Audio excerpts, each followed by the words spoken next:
Good morning, everybody. It's 8:30, and it's a delight to open the 20th IISS Shangri-La Dialogue. I would like to thank Acting Prime Minister Lawrence Wong for having hosted us last night for the opening keynote address of this 20th anniversary dialogue that was delivered by Prime Minister Albanese. And I'm delighted again to say how many delegations are here this year and how many are led by their defense minister. In a moment, we'll begin the first plenary session on the United States' leadership in the Indo-Pacific. But before that, I need to remind everybody here that all the speeches delivered here from the plenary and all the answers given to questions are on the record. It's equally the case that all the questions asked are on the record, so assume a certain responsibility for your own reputation as you ask that question, because it might be cited in public as well when people hear it and react to it. If you do want to ask a question or make a comment, please make it crisp. In my experience, a short question and a crisp comment will inspire a more interesting answer. And if you wish to take the floor, you will all notice that all 575 people in this room have a microphone set in front of them. You all have a badge. There are two things that you need to do if you would like to ask a question. The first is place your badge into the slot on the right-hand side of the microphone set. And the second, turn on your microphone. It will then turn green and your name will appear on my list here. And I might choose you then to make a crisp comment or ask a precise question. I will know where you're sitting because I have a map here. And I already see that 4 or 5 experienced delegates at the Shangri-La Dialogue have already sought the floor. It is likely that by the time the Secretary of Defense completes his remarks, I will see 40 or 50 green dots here, and you will understand my need to choose in a diverse way the variety of participants who might be able to seek the floor. But I'm glad that that tradecraft has been learned by the experienced delegates here, and I hope, given that it's only a 2-step process, that it shouldn't defeat the intellect of all of those of you who are gathered here. Be reassured that while your microphone will turn green, it is not on. It is not a hot mic. It's only when I press the right button here that it will turn red, at which point it does become a hot mic, but I retain the sovereign authority to turn it off if I believe that you are not following my initial direction to be crisp and short. So there we are for housekeeping remarks. And now that it is approaching 8:35, it's possible for me to introduce our opening speaker. And while it sounds like a mere courtesy, it's true from the bottom of my heart to say that it's again a real delight to have Lloyd Austin sitting beside me here on stage at the Shangri-La Dialogue. He and I were speaking on the way here about the intensity of travel that defense ministers and defense secretaries around the world must engage in. He's been in Japan. He has a couple of other trips to do, but we're delighted that he's here honoring the Shangri-La Dialogue with his presence and ready to address us on a topic that is on everybody's minds, which is the United States strategic situation in the Indo-Pacific region. Mr. Secretary, that podium is yours. Thank you very much again for being with us.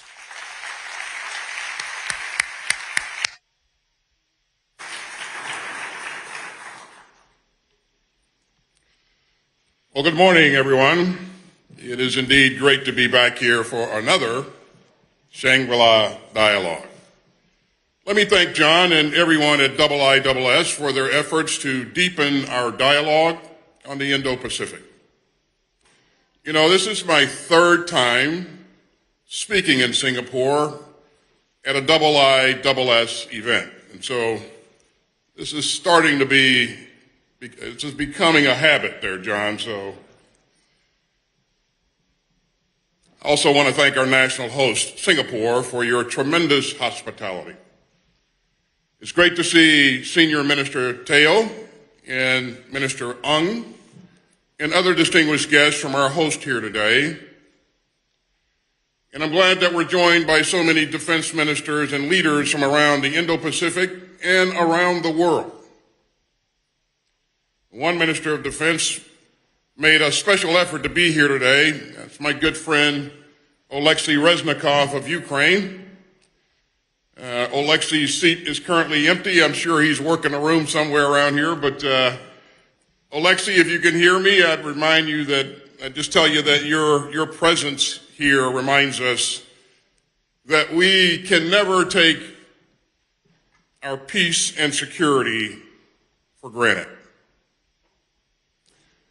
I'm also delighted to be here with Director Haynes and many of our U.S. military leaders, and so thanks to everyone for being here today. This dialogue is always a great opportunity to exchange views. And the only thing more wide-ranging than a conference agenda is a breakfast buffet.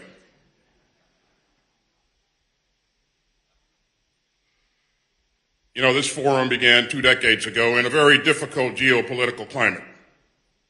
And today we're meeting at another moment of significant consequence. More and more, the countries of the Indo-Pacific have come together around a compelling vision of the future. And they're advancing it in unprecedented ways. It's a vision of a region in which all countries are free to thrive on their own terms without coercion or intimidation or bullying. It is a vision of a free and open and secure Indo-Pacific within a world of rules and rights. And that vision is anchored in some key principles.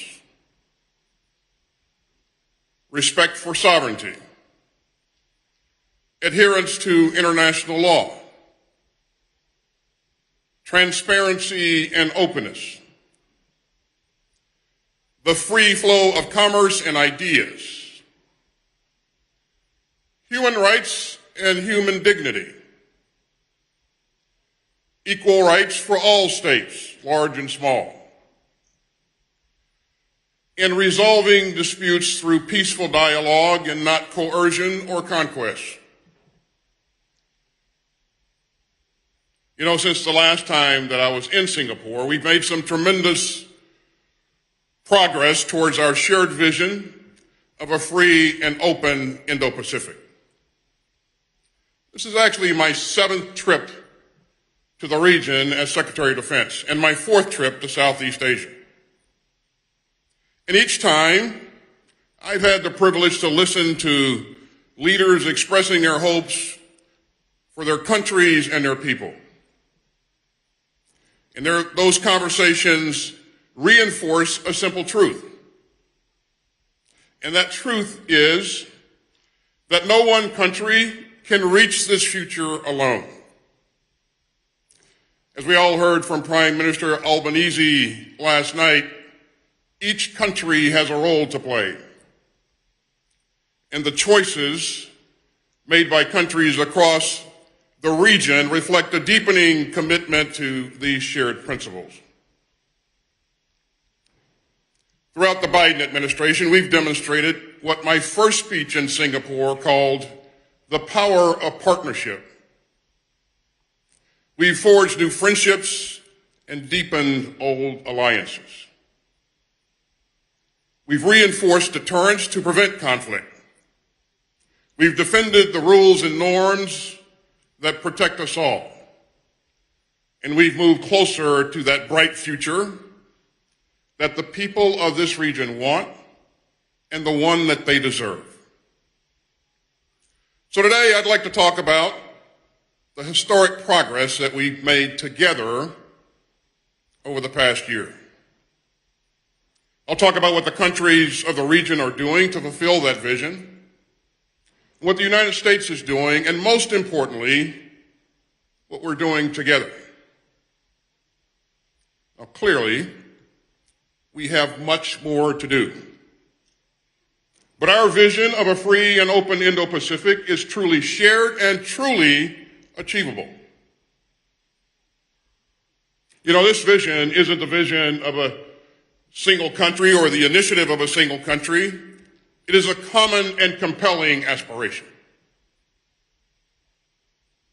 It's about building the basic conditions that let people live their lives without fear and pursue their dreams without limit. And that matters to citizens across the region. You know, some 60% of the world's young people live in this region, and they rightly demand the free flow of ideas. Fishing communities in the Philippines and Vietnam and the Pacific Islands depend on open waterways for their livelihoods.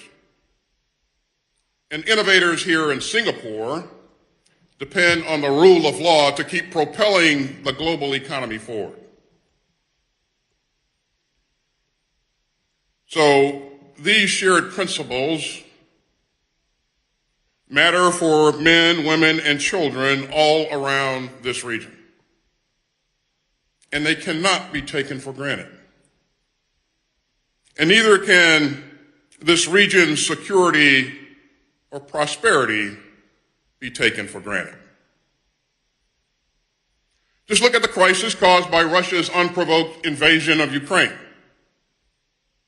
The Kremlin's indefensible war of choice stands as the bloodiest conflict in Europe since the end of World War II.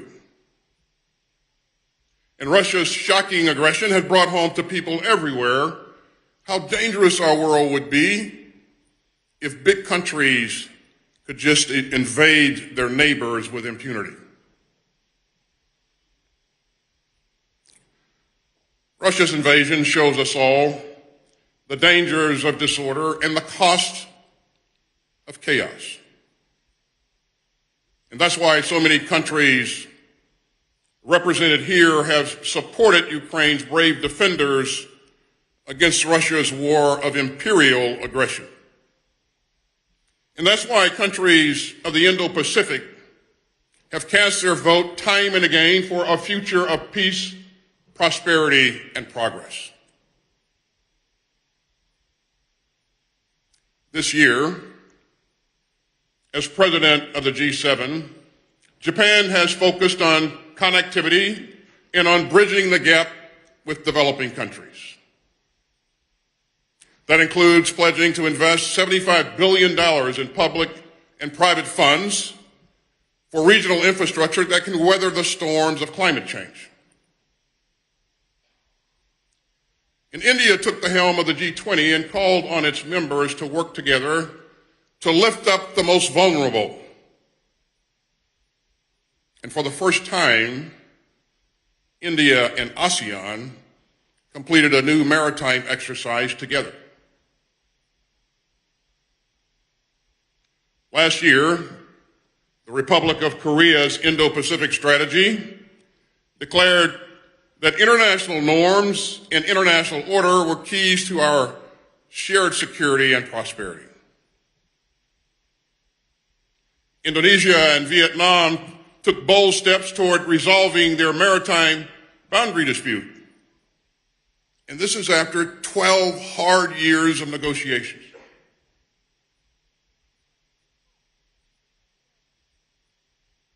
And so around the region, countries are matching their words with their actions. And they're insisting on resolving differences through dialogue and calling for even closer cooperation. And so are we. As you may know, I had a brief 41-year career in the U.S. Army. And I learned over and over again that alliances and partnerships make us all stronger. The United States is working together with our friends more closely every day. We're doubling down on our alliances and our partnerships. And our national defense strategy calls for us to work more closely with our allies and partners at every stage of defense planning. And so that spirit of partnership drove our work together to help the region recover from the worst days of the pandemic, including providing more than 360 million safe and effective vaccine doses. And that same spirit will help us tackle other shared threats, from climate change to nuclear proliferation. And so our shared goals are clear: to deter aggression and to deepen the rules and norms that promote prosperity and prevent conflict. So we're stepping up planning and coordination and training with our friends from the East China Sea to the South China Sea to the Indian Ocean.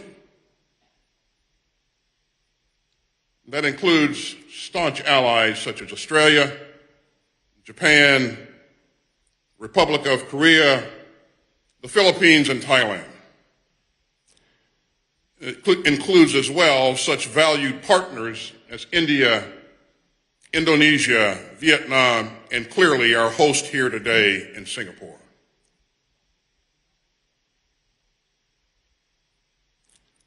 Consider the historic strides forward in the U.S.-Philippine alliance.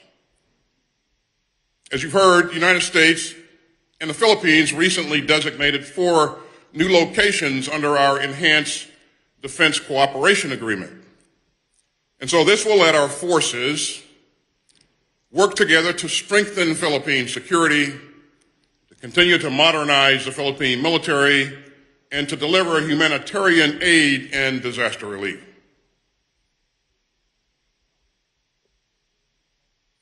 We also recently completed the largest and most complex exercise Balakatan ever. More than 17,000 troops participated, and that's nearly twice as many as last year. And for the first time, the exercise featured cyber elements, and HIMARS rocket systems, and Patriot surface-to-air missiles. We're also standing with our Japanese allies as they make historic changes to their national security strategy. This will mean major new investments in Japan's defense, including moves to develop a counter-strike capability. And we're upgrading our joint exercises like Keen Sword and Resolute Dragon to include more complex and realistic scenarios. We also salute the bold steps taken by Japan and the Republic of Korea to work more closely together. Strong ties between Tokyo and Seoul are good for both countries and for the region. We've made tremendous progress in our own trilateral cooperation with Japan and the ROK, including more regular military exercises and greater information sharing.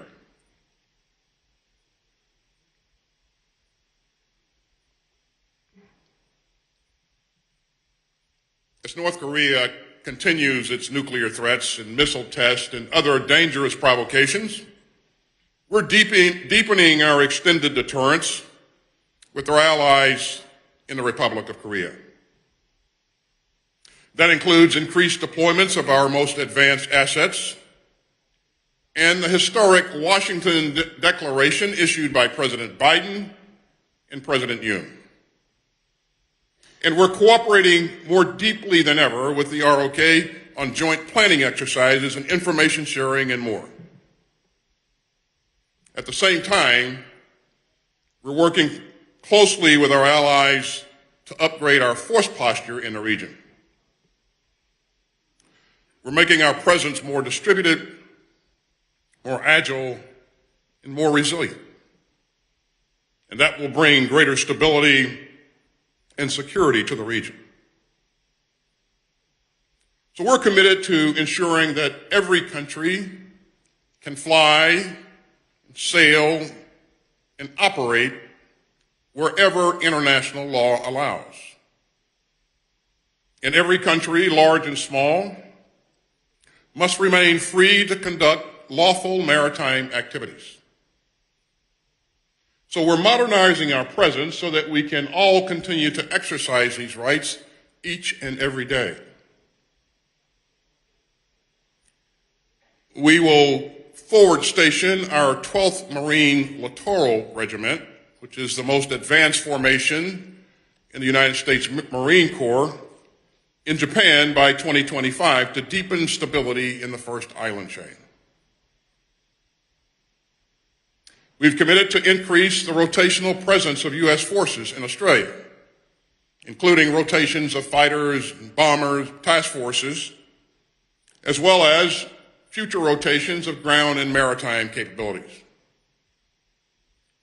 We're also deeply committed to ensuring that our allies and partners have the capabilities that they need to deter aggression and to increase stability.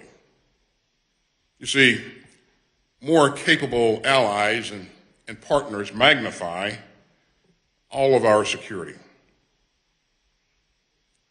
So we're making extraordinary investments in our capabilities alongside our allies and partners to reinforce peace and prosperity in this region. President Biden's fiscal year 2024 budget, its budget request, includes the largest procurement request in the history of the Department of Defense and the largest investment ever in research and development. His budget also includes a 40% increase over last year's request for the Pacific Deterrence Initiative. And that's an all-time high of $9.1 billion. We're making bold investments in air power, including an additional $61 billion for our F-35s and F-22s and uncrewed aircraft, and not to mention the B-21 Raider. And we're investing in an expanded fleet of subs, carriers, and destroyers, as well as in space and cyberspace, and long-range fires, including hypersonics. And at every point, we are committed to sharing the advances that we've made to help our partners. For example, our initiative on critical and emerging technology with India lets us explore new ways to co-develop key defense platforms. With Japan, we're working closely together on uncrewed combat air systems and counter-hypersonics, in air defense, and missile defense technologies. With the Philippines, we're negotiating a new security sector assistance roadmap that will bring our alliance into a new era. And through the historic AUKUS partnership, we're cooperating with Australia and the UK on a range of path-breaking capabilities. And of course, earlier this year, we announced how AUKUS will deliver conventionally armed, nuclear-powered submarines to Australia, all with the purpose of upholding peace and security. And just since 2020, we've invested nearly $1.2 billion in security cooperation funding to ensure that Indo-Pacific countries can detect malign actors and deter coercion.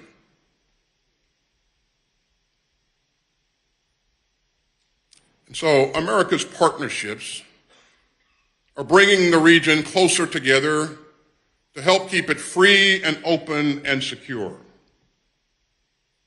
And you can see that in new forms of trilateral cooperation. The United States, Australia, and Japan are operating together more closely than ever and finding ways to enhance our science and technology cooperation. The United States, Japan, and the ROK are strengthening our interoperability and exploring ways to better share information about missile threats from North Korea. And later today, I'll talk with my Australian, Japanese, and Philippine counterparts about stronger cooperation, especially in the maritime domain. We've also made some important strides forward with Australia, India, and Japan through the Quad. And the Quad is strengthening its maritime cooperation and its work on humanitarian assistance and disaster relief. And all four Quad partners will participate in Exercise Malabar, which will take place off the coast of Australia for the first time this summer. In many of the region's other top exercises are expanding as more countries come together around our shared principles. Last year, our annual Garuda Shield expanded from a bilateral exercise with Indonesia to include 14 countries with more than 4,000 troops. And this year, more than 19 flags will fly over Super Garuda Shield. Next month, Exercise Talisman Sabre with Australia will bring 14 countries together. It will be the largest iteration ever, with more than 30,000 people participating, including a significant contingent from Japan. And it is yet another way that European countries like France and Germany and the UK are standing up for our shared values in the Indo-Pacific. And so, building nimble coalitions to advance our shared vision makes the Indo-Pacific more stable and more resilient. The United States is absolutely proud to expand our cooperation with ASEAN. We remain staunch supporters of ASEAN's centrality and the ASEAN outlook on the Indo-Pacific. And we stepped up our work through the ASEAN Defense Ministers Meeting Plus, including new programs to support the next generation of Southeast Asian defense leaders. And we're also continuing to expand our marquee maritime initiative with the Quad. The Indo-Pacific Partnership for Maritime Domain Awareness will help our partners across the region better monitor the waters near their shores.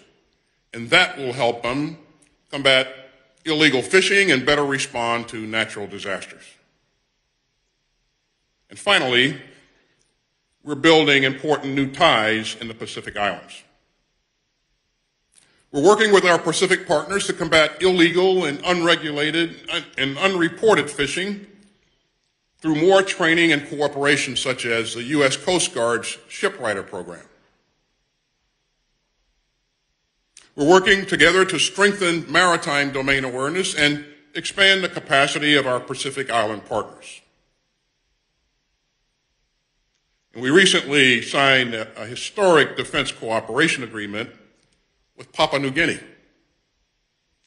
It will modernize our security cooperation and help us to provide humanitarian assistance and disaster relief in the region.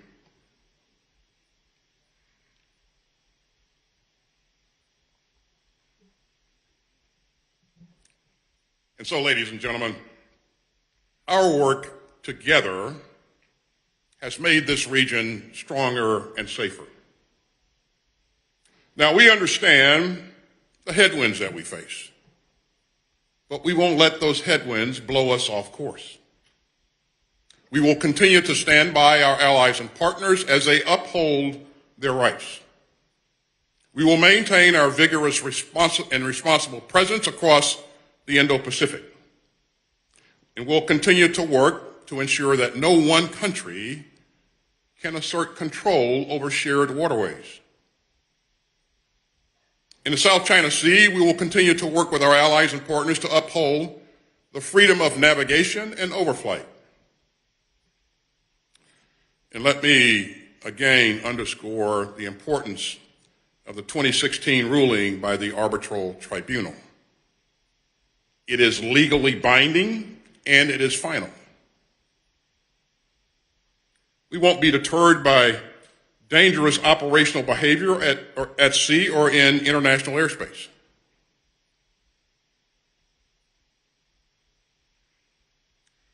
The People's Republic of China continues to conduct an alarming number of risky intercepts of U.S. and allied aircraft flying lawfully in international airspace. We've all just seen another troubling case of aggressive and unprofessional flying by the PRC. So we will support our allies and partners as they defend themselves against coercion and bullying. To be clear, we do not seek conflict or confrontation, but we will not flinch in the face of bullying or coercion. Now, all of this is especially important in the Taiwan Strait.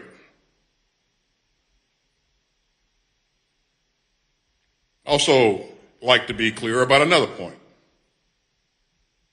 The United States remains deeply committed to preserving the status quo in the Strait, consistent with our long-standing One China policy and with fulfilling our well-established obligations under the Taiwan Relations Act. Our policy is constant and firm. It is held true across U.S. administrations, and we will continue to categorically oppose unilateral changes to the status quo from either side. I'll also highlight that conflict is neither imminent or inevitable. Deterrence is strong today, and it's our job to keep it that way. You know, the whole world has a stake in maintaining peace and stability in the Taiwan Strait. The whole world. The security of commercial shipping lanes and global supply chains depends on it. And so does freedom of navigation worldwide. But make no mistake, conflict in the Taiwan Strait would be devastating.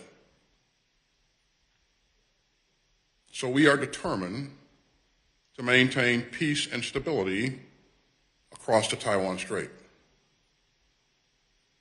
And so are a number of countries around the world, and that number continues to grow. President Biden has been clear. The United States does not seek a new Cold War, and competition must not spill over into conflict.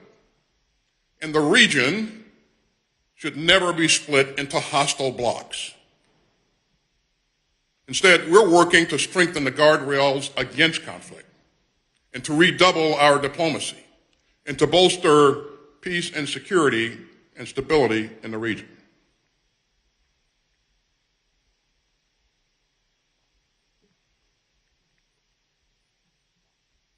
The United States believes that open lines of communication with the People's Republic of China are essential, especially between our defense and military leaders. For responsible defense leaders, the right time to talk is any time. The right time to talk is every time. And the right time to talk is now.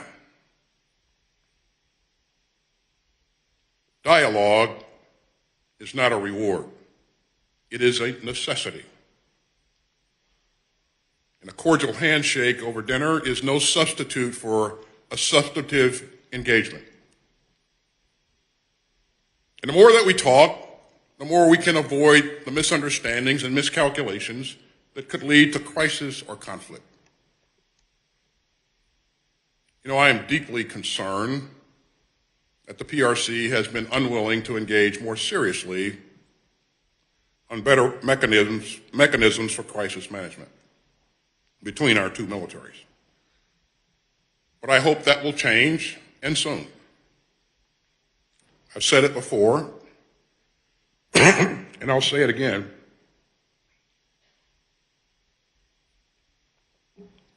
Great powers must be beacons of transparency and responsibility. And the United States is deeply committed to doing our part. And we are determined to keep this region open, peaceful, and prosperous. Ladies and gentlemen, the Indo-Pacific has become an extraordinary example of human progress and peaceful cooperation. I'm proud to be here with you, and the United States is proud to be your partner. As I said before, conflict and strife are not inevitable, but peace and security are not automatic.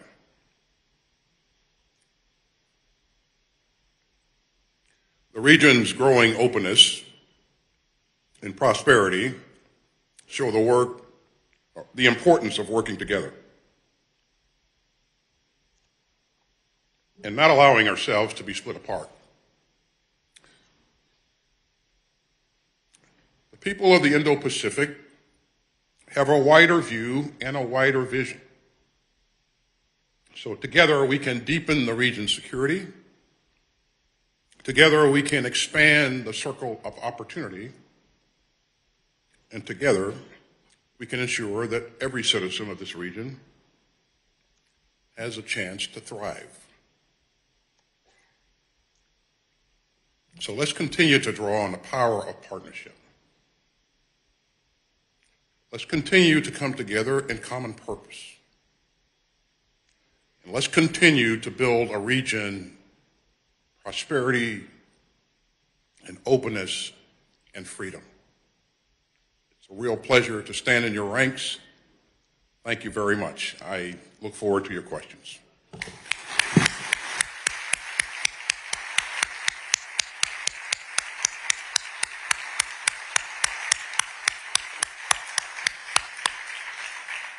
Mr. Secretary, thank you very much for that extremely compelling presentation. I think everyone will have marked down your note that the right time for talk is any time. I was also struck by your phrase earlier in your remarks that the United States is seeking to modernize our presence so that we can exercise our rights. And it invited me to ask you, if I can, the first question. We've seen in the conflict in Ukraine how quickly and imaginatively the forces of Ukraine have been able to incorporate a genuinely diverse range of technologies and systems, including some that are very modern. Can you say a few words about how you think emerging technologies, AI, quantum, cyber, uncrewed vehicles and the like, have a particular role in the mission of deterrence and defense in this theater? Well, thanks, John. This is really important to us. You know, if you look at our national defense strategy, we talk about the importance of leveraging capability and capacity in all of the warfighting domains: land, air, sea, space, cyberspace. And so our task is to go after those capabilities that support our warfighting concepts that enable us to be not only successful in deterring conflict, but also enable us to be dominant in any future contest. So as we go after those capabilities to support our warfighting concepts, we're looking to bring things together and synchronize them and network them in ways that we've not done before. So we're going after capabilities like you mentioned, quantum computing, edge computing, AI, and a number of other things. It's one thing to say that, but I think you have to make an effort to invest in the right kinds of things and align your budget to match what your strategy is. So we went through great pains to link our budget requests to our strategy, line by line almost, and it's probably the best I've ever seen. I applaud the staff that really did a tremendous job there. So it's one thing even when you get the capabilities, you have to make sure that you've organized your organization to be able to manage those things, and then you have to drive the organization to success.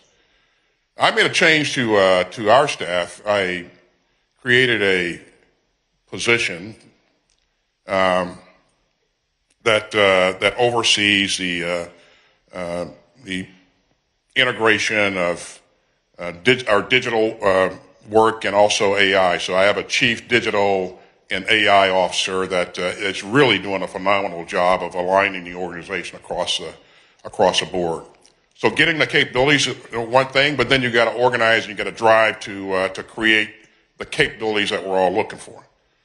And then you have to work with industry. And I know there are a number of industry leaders in this crowd, and I make an effort to talk to industry leadership to tell them where we want to go, what our needs are, and how we intend to employ the capabilities that we're asking for. And I would say that in the United States, our industrial base is really one of our strategic advantages. But, unless we're communicating the right things to industry, we won't be where we need to be in the long term. So that remains a work in progress. But the kinds of things that you're talking about in terms of technology are the kinds of things that will help us maintain a competitive edge going forward. It is very important to us. It is fundamental to our national defense strategy. And again, this is something that we remain sighted on each and every day. Well, thank you very much. I'll take, with your permission, about 3 or 4 from the floor. Don't worry about joining late. I don't necessarily respect an absolute order of precedence, so I'll call on 4 or 5 people first. First, you mentioned SecDef the Philippines, so Jeffrey Ordonell from the Philippines first. Hi, thank you. So according to the 2022 report to Congress released by your department, sir, if China continues the pace of its nuclear expansion, it will likely field a stockpile of about 1,500 warheads. And that's significant given that the legal limit to the U.S. operationally deployed nuclear warheads under the New START agreement is about 1,500. And so that means China will achieve nuclear parity with the United States in about 15 years. My question is, are there any updates on U.S. efforts to push for some sort of an arms control deal with China? And are your Asian allies involved in that kind of discussion? Thank you. Let me begin this by saying we are serious about our commitment to extended deterrence. And I have spoken with our allies and partners in the room a number of times on this particular issue. And you should know that the President of the United States and all of us are very serious about this commitment. But in terms of specific updates on engagements with the PRC on arms control, no, I don't have any updates for you there. You got to talk to them first. So as soon as they answer the phone, maybe we'll get some work done here. From the United States, Bonnie Glaser. Thank you, John. Secretary Austin, senior Chinese officials are communicating to their foreign counterparts that the United States is seeking to goad China into using force against Taiwan. This is reminiscent of the October surprise in 2020, when China seemed convinced that the United States was trying to precipitate a crisis in the South China Sea. So I agree, dialogue, especially purposeful dialogue, is essential. If you had the opportunity to meet with General Lee, What would you tell him about U.S. objectives in the Taiwan Strait beyond the fact that the United States supports maintenance of the status quo and opposes use of force? Well, thanks for the question. Let me say up front that I respectfully disagree with the premise of the question in that we are trying to goad China into a conflict. It's in fact just the opposite. We are doing everything in our power to make sure that we maintain a free and open Indo-Pacific because, as I said earlier in my remarks, this is important to all of us in this region. In terms of, what I would say to my counterpart, well, with respect to Taiwan, it's the same thing that I said to him the last time, and that is our policy has not changed, and we do not desire to see a change, a unilateral change by any party, and so any kind of disagreements ought to be resolved through diplomacy. And again, it's important to maintain peace and stability in this region, as I mentioned earlier. Conflict in the Straits would affect the global economy in ways that we cannot imagine. But thanks for the question. So then from China, Xi Zhang. Thank you, Dr. Chipman. Good morning, Mr. Secretary. The theme of our plenary session here is U.S. leadership. But how to play the role of leadership? On one hand, you claim to support the centrality of ASEAN in the region. On the other hand, the U.S. established multilateral institutions such as Quad and AUKUS. Is there any contradiction between U.S.-led institutions and the centrality of ASEAN in the region? How to guarantee ASEAN centrality? Thank you. I don't think I got the entire gist of the question, but I think your question was centered on AUKUS and whether or not that promotes security and stability in the region or drives us to conflict. It absolutely promotes greater stability and security. It provides a valued and highly capable ally with additional capability that I think will be a generational capability. And so I am confident that this will add greater stability and security to this region. I am proud of the work that we're doing with AUKUS, and I know my good friends, my colleagues from Australia and the UK are here, and I look forward to having additional discussions with them about AUKUS and updating our progress. But I think this will add significantly to our efforts to maintain peace and stability in the region. And from Vietnam, Bích Tran. Thank you, Dr. Chipman.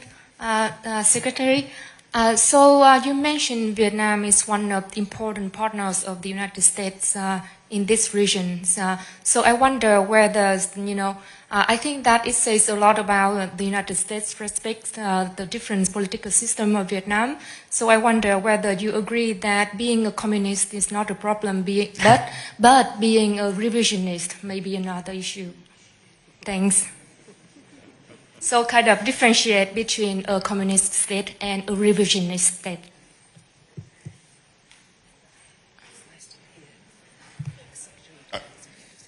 I heard you say being a communist is not a problem, but being a revolutionary is an issue. But hey, listen, we are focused on what you heard me talk about earlier, and that is making sure that we maintain peace, security, and stability in this region, and we maintain access to international airways and waterways. We don't, in our partnerships and our alliances, we don't ask people to choose, or countries to choose between us and another country. We don't ask countries and impose our will on countries. Again, we want to work on those things that are of common interest to all of us, to both of us. So I'll leave it at that. From France, François Bourg. Thank you very much for your statements and for recalling also the role which some of your European partners are playing in the region. You emphasized that you are in favor of the status quo on Taiwan and that conflict was neither imminent nor inevitable. Those are obviously very welcome statements. Yet we have been hearing over the last couple of years a number of active duty, high-ranking American officers actually talk about imminence, 2025 and 2027 being the most frequently cited dates. Are we going to continue to hear active duty, high-ranking American officers take that line?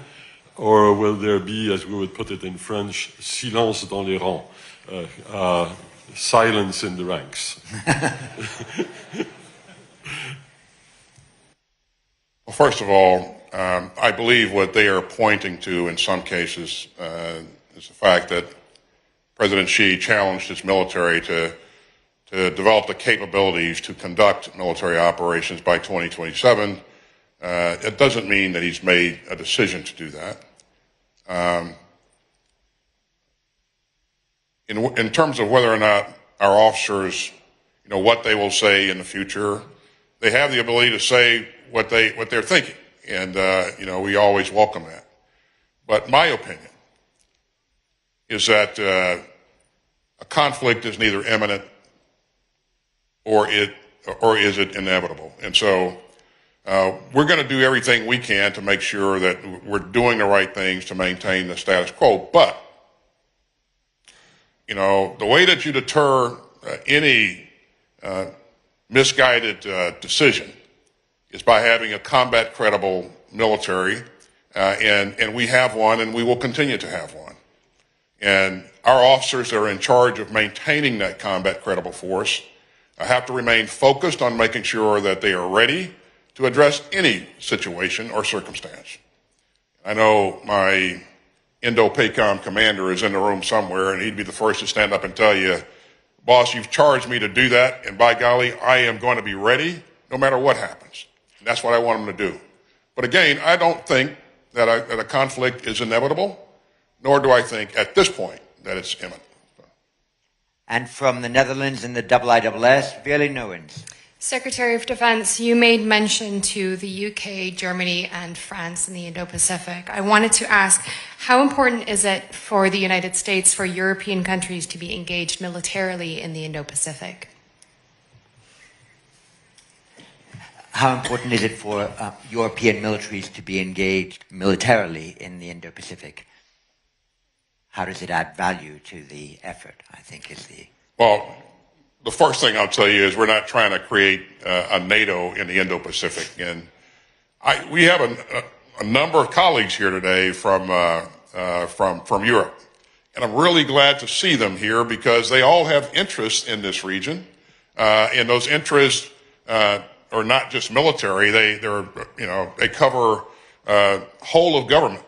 And so they would tell you that they have an interest in the region because of all the great things that happen here. So, and Prime Minister Albanese talked about some of those things yesterday.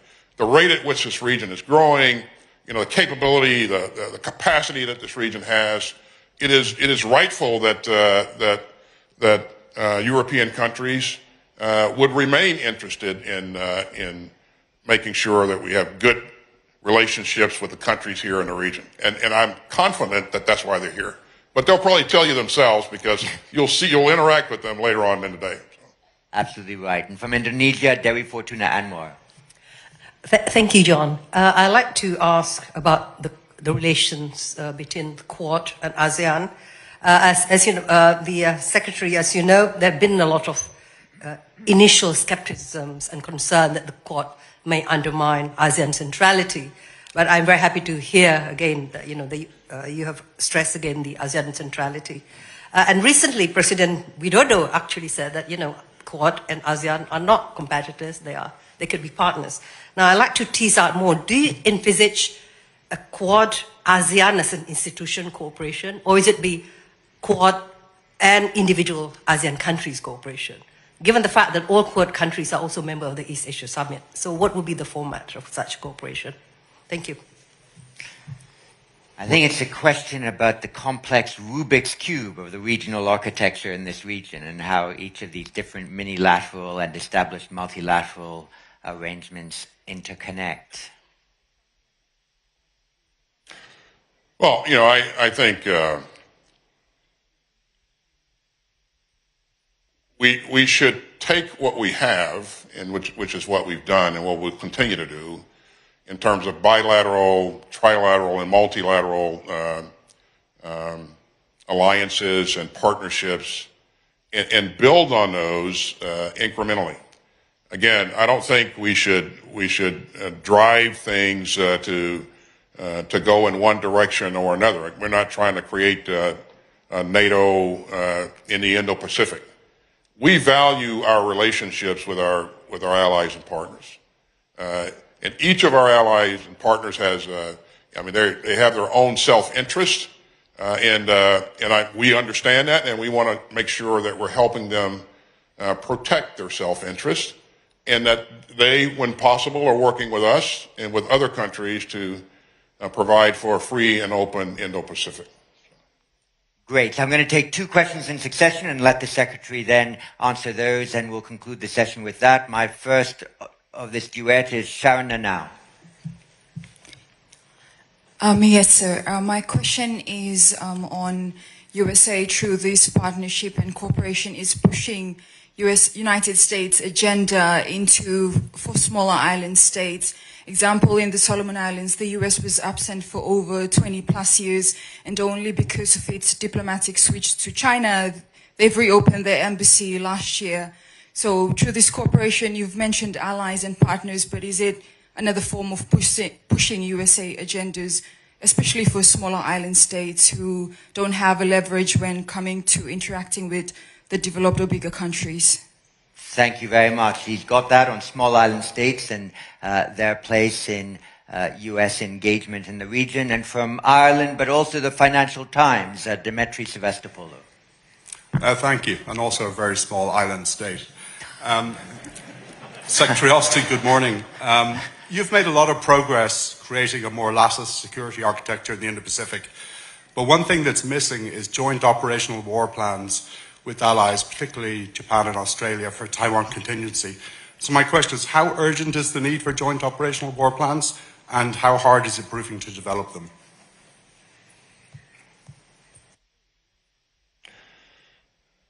On the issue of the importance of small island states, clearly they are important. And I think you know that for many of the small island states, we've had relationships that go back for decades.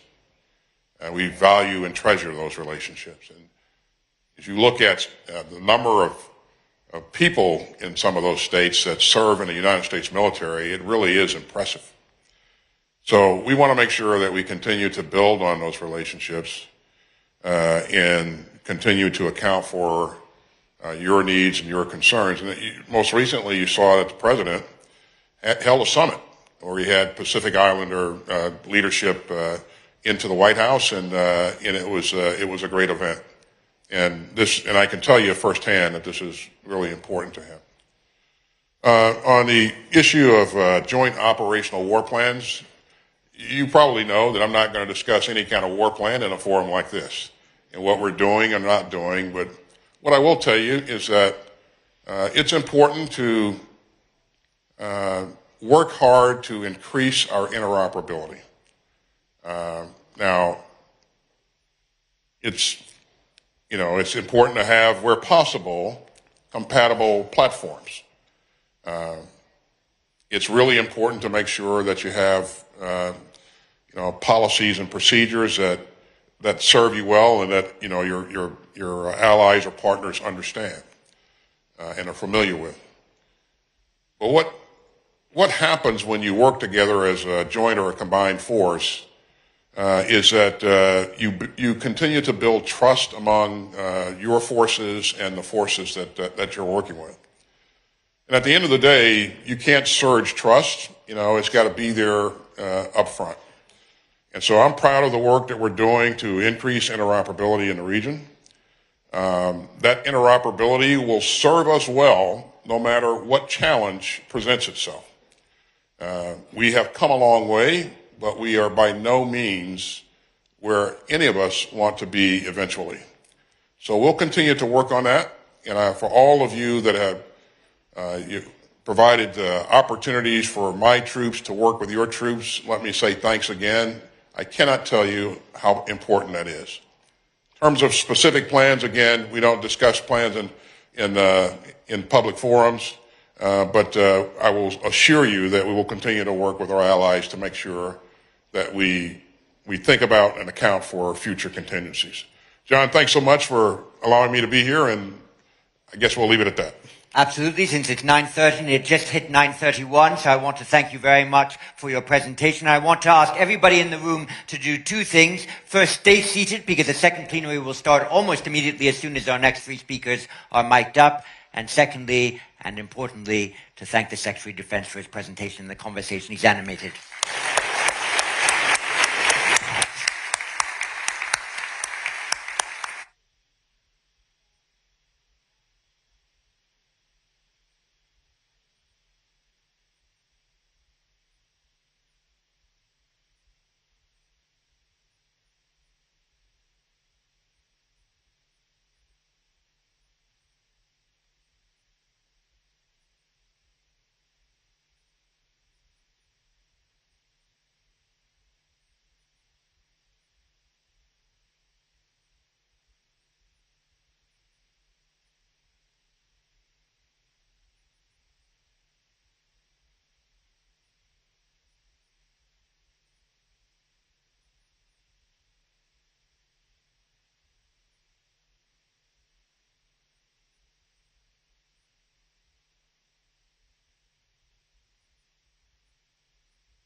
Right, so I hope all of you just got the hint. As the music gets into minor key, you have to move quickly to assume your seat, and we can begin the session. The second plenary is entitled Building a Stable and Balanced Asia Pacific, and we have an extremely stable and balanced panel to that end with our good friend Carlito Galvez, the Senior Undersecretary, Officer in Charge in the Department of Defense in the Philippines. I should say that I was in Manila in December and had some excellent meetings, including with Senator Lagarde, who was here earlier this morning. And I think everybody will be fascinated to hear about Philippines' new defense and security policy under the Marcos administration, which has led to, as we might soon hear, a diverse range of new and fresh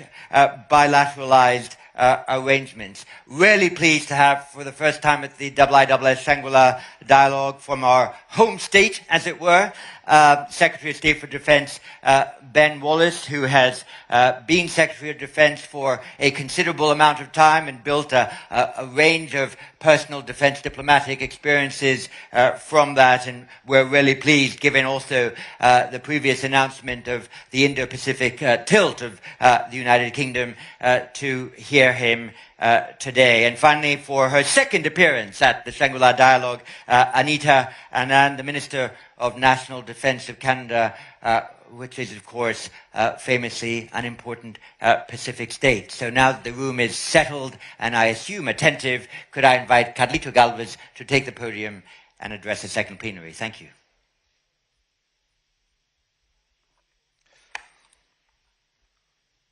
To my fellow speakers, Excellencies, honored guests, Senator Lagarde, ladies and gentlemen, a pleasant morning to all.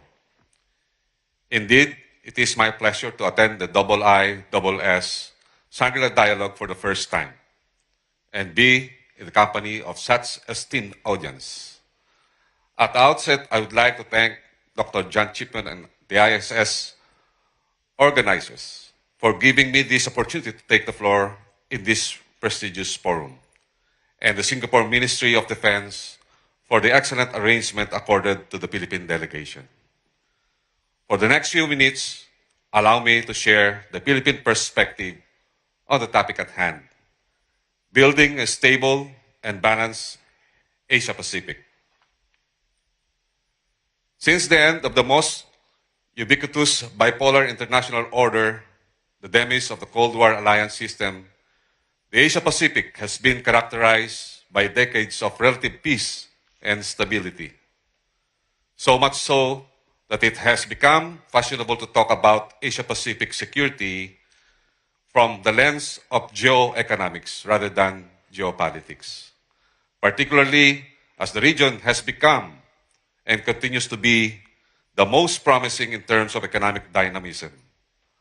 However, as we now realize, rapid economic growth in this region also comes at a heavy price, ushering the rise of the new power centers and along with it, a new era of competition for wealth and influence. Today, the return of geopolitics has magnified the long overlooked but enormously complexity that is already endemic to a region beset with historical animosities and with the greatest number of unresolved land and maritime disputes. The issues in the South China Sea and the East China Sea and the strains in the cross-strait have particularly emerged as plus points in the region. The increasing provocations in the Korean Peninsula, as well as the skirmishes in the Sino-Indian and Indian-Pakistan borders, have also been fueling mutual suspicion between parties involved. 5,000 miles away, the war in Ukraine has showed us that geopolitical calamities, which we thought have turned highly unlikely since the end of the Cold War, are certainly still entirely plausible. How then do we avert the complete unraveling of the long peace and stability in the Asia-Pacific amid this increasingly volatile and uncertain security environment? At this juncture, allow me to discuss two significant points. First is upholding the primacy of the rule of law. And second, the continued pursuit of dialogue and multilateralism.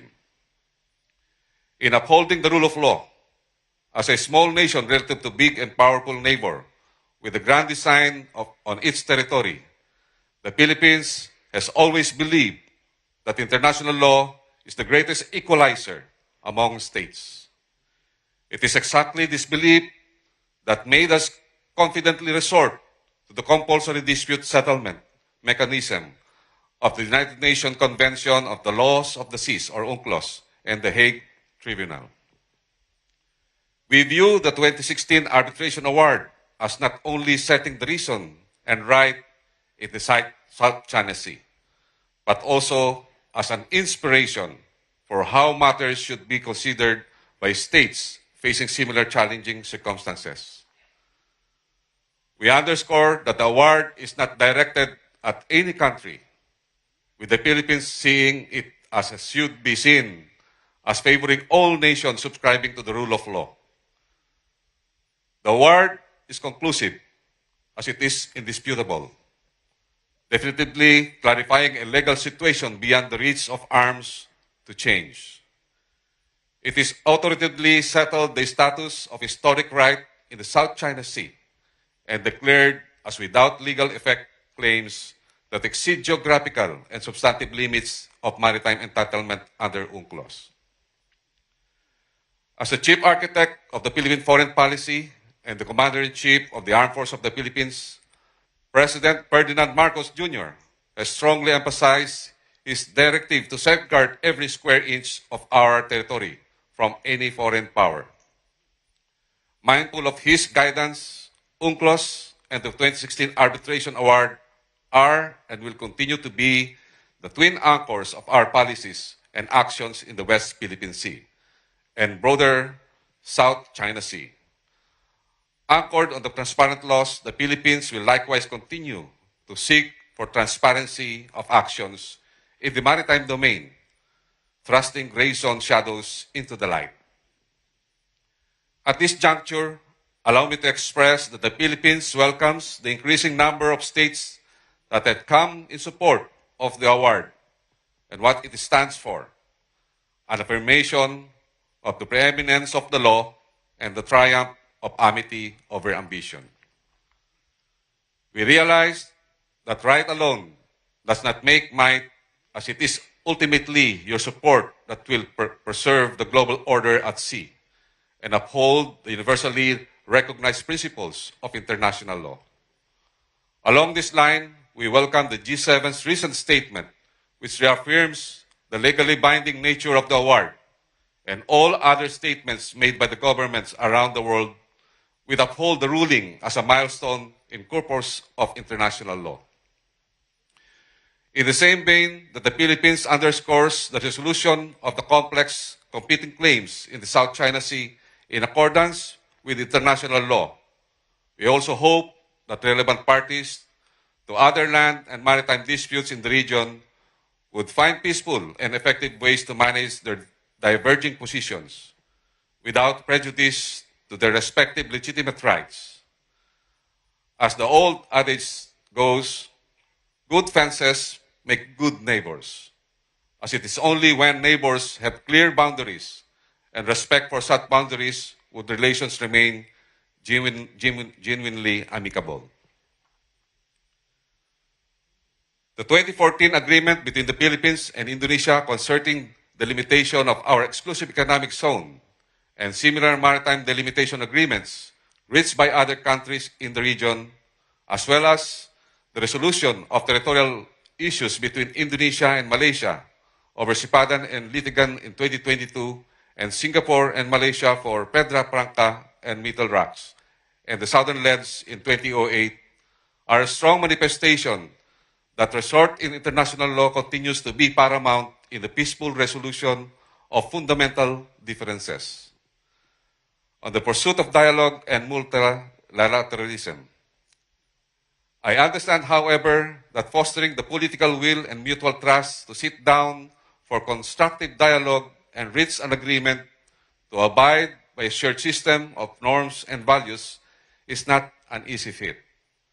Nonetheless, I dare to affirm that the multilateral system, even in the face of heightened geopolitical tensions, remains a uniquely inclusive vehicle for managing mutual interdependencies in ways that enhance both national and international welfare.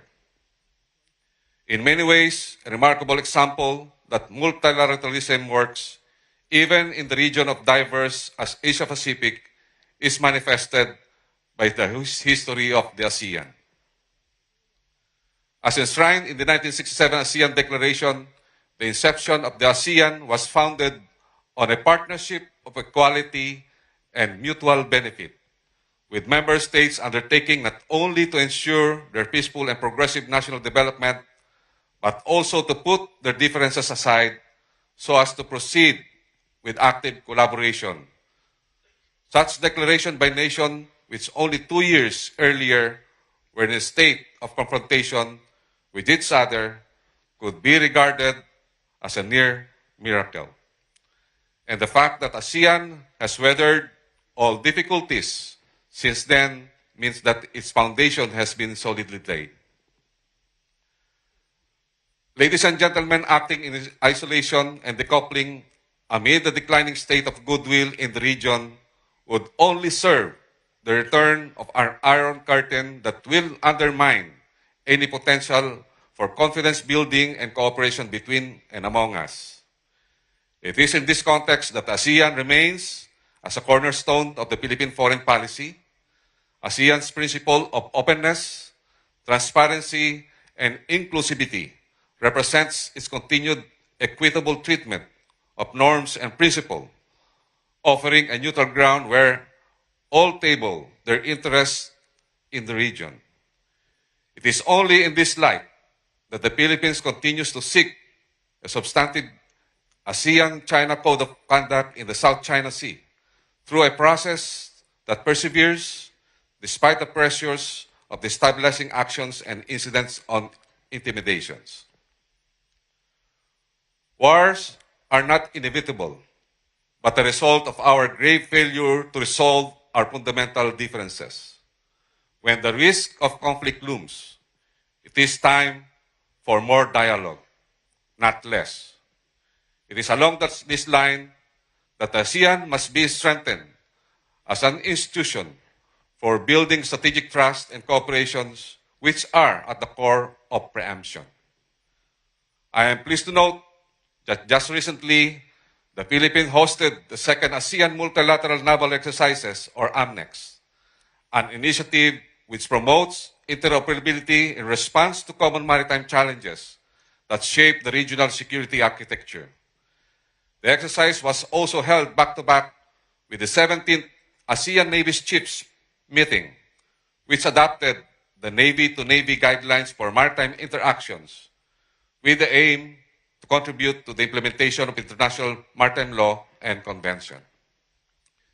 In conclusion, I would like to end my remarks with a quote of Albert Einstein, that peace cannot be kept by force, it can only be achieved by understanding. Ladies and gentlemen, the preservation of prolonged peace and stability in the Asia-Pacific rests on our accountability to the rule of law and the success of our cooperation amid diversity. As we face increasing geopolitical risks, which are compounded even further by the consequence of climate change and the legacy of the pandemic, the Philippines remains committed to diplomacy and dialogue to build the aggregate resilience of the region as a whole. Thank you for your attention and mabuhay.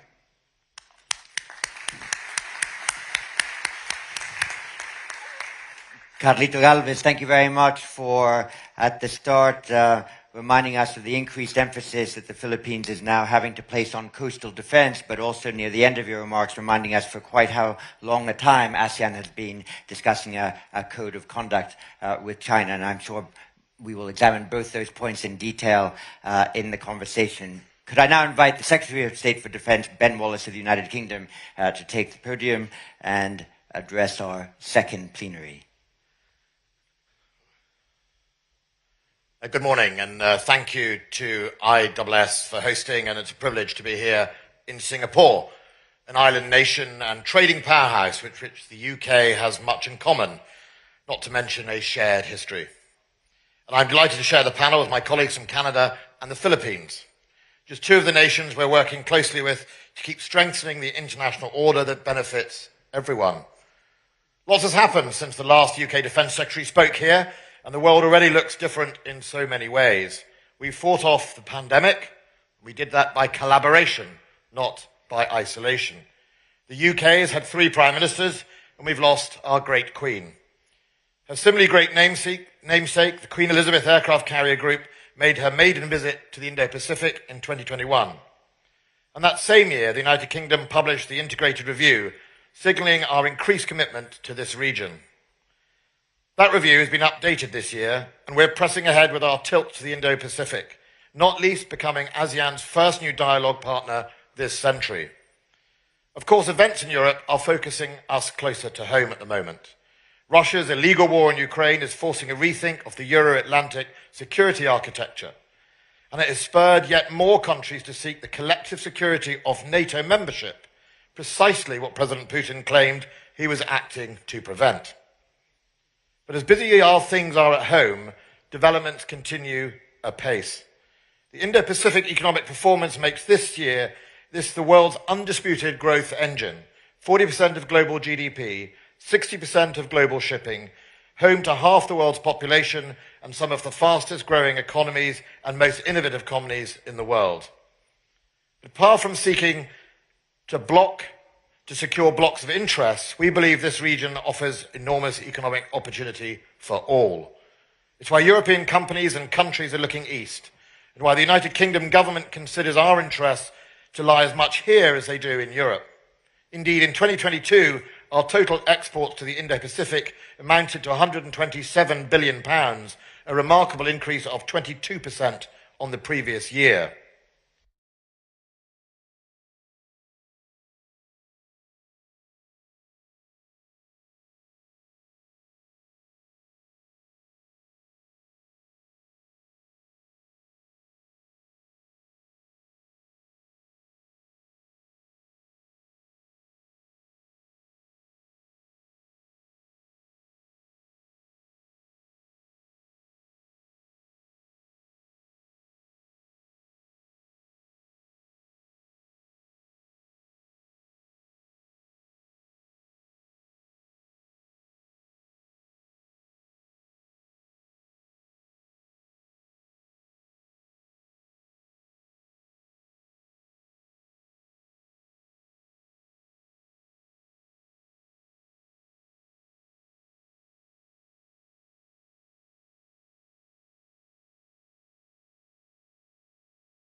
NATO membership, precisely what President Putin claimed he was acting to prevent. But as busy as things are at home, developments continue apace. The Indo-Pacific economic performance makes this year the world's undisputed growth engine. 40% of global GDP, 60% of global shipping, home to half the world's population and some of the fastest growing economies and most innovative economies in the world. But apart from seeking to secure blocks of interest, we believe this region offers enormous economic opportunity for all. It's why European companies and countries are looking east, and why the United Kingdom government considers our interests to lie as much here as they do in Europe. Indeed, in 2022, our total exports to the Indo-Pacific amounted to £127 billion, a remarkable increase of 22% on the previous year.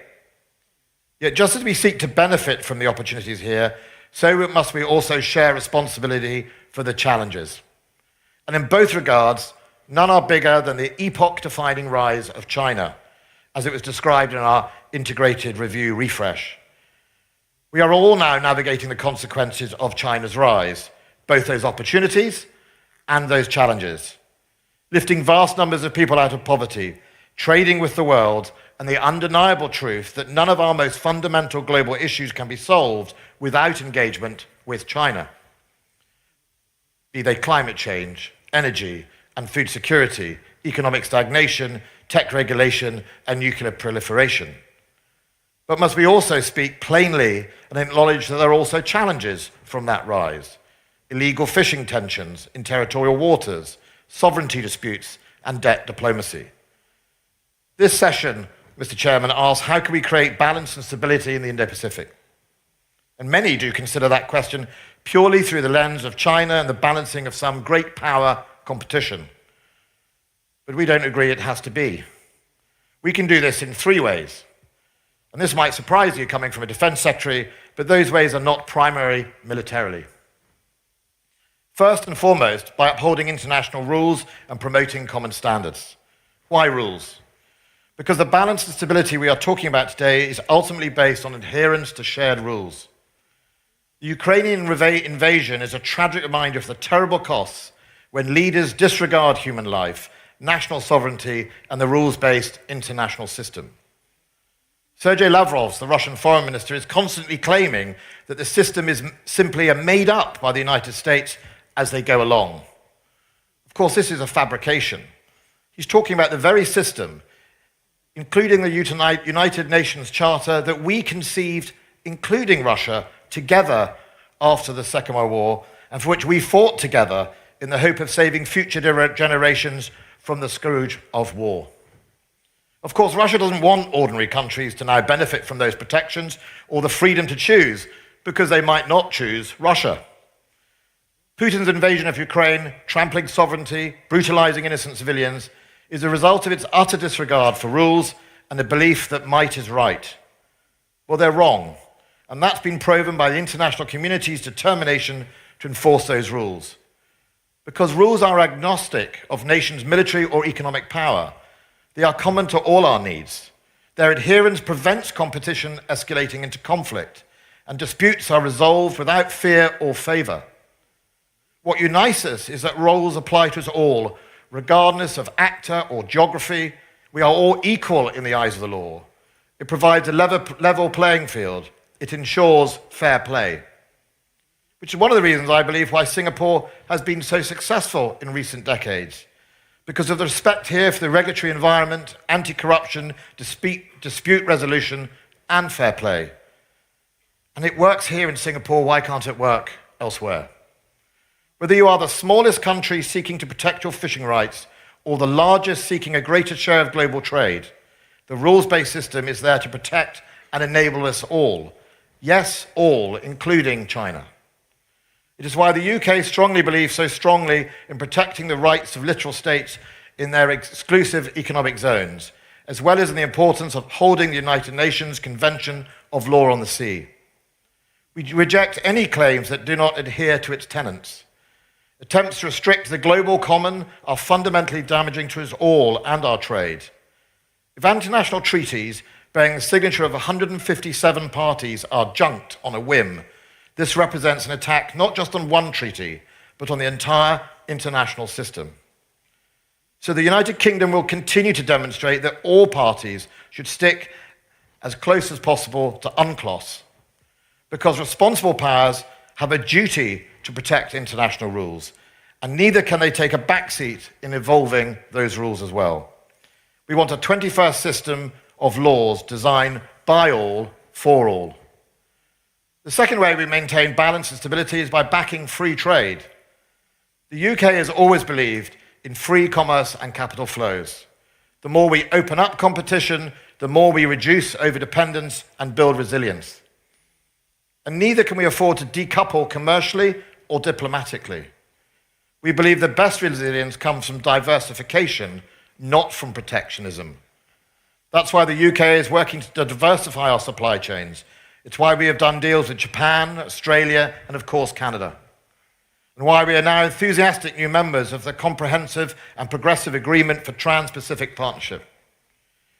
You cannot put a price on the ability to sell to 500 million people with a combined GDP of £11 trillion. And we're building on that momentum, having signed free trade agreements with Australia and New Zealand, as well as Singapore, Japan, Vietnam, and the Republic of Korea. Third and finally, the way we preserve stability is through the promotion of our principles and values. Coming to Shangri-La and visiting Singapore, I feel immediately at home. Despite very different national systems, we share many of the same principles and values that believe that all nations have the right to chart their own course, instinctive understanding of the importance of global trade, and above all, a belief in fair play. You don't need to have mastered the rules of cricket to know that fair play is ingrained in the British psyche. No matter how big or small you are, how rich or poor, we believe nations should treat each other fairly with respect. The UN conventions reinforce that as a P5 nation, we believe we have a responsibility to help uphold those rules around the globe. And that's where defense does come in, because it has an important supporting role to play, not just in hard power projection, but soft power promotion. The skills and capability of our armed forces are there to help friends when they're in trouble, from humanitarian assistance and disaster relief to crisis management and civilian evacuations, and ultimately in times of conflict. I know you share that view, many of you here. We've seen it in Ukraine. Alongside our troops training Ukrainians in the United Kingdom are Australians and New Zealanders as well as Canadians. The US-chaired Ukrainian Defence Contact Group now includes many countries represented in this room. And we appreciate the very material support that you are sending to Ukraine to help return stability to our continent. And that's because you recognize, as our Prime Minister said recently, the Atlantic and Pacific security is indivisible. Our security is your security. And that's why the UK is becoming more proactive and more persistently engaged in the Indo-Pacific. We've been using our warships HMS Spey and Tamar, our two Royal Navy ships permanently deployed in the region, to deliver humanitarian aid to Sami at Tonga, to help enforce the sanctions against the DPRK, and to undertake 16 port visits and over 20 regional exercises.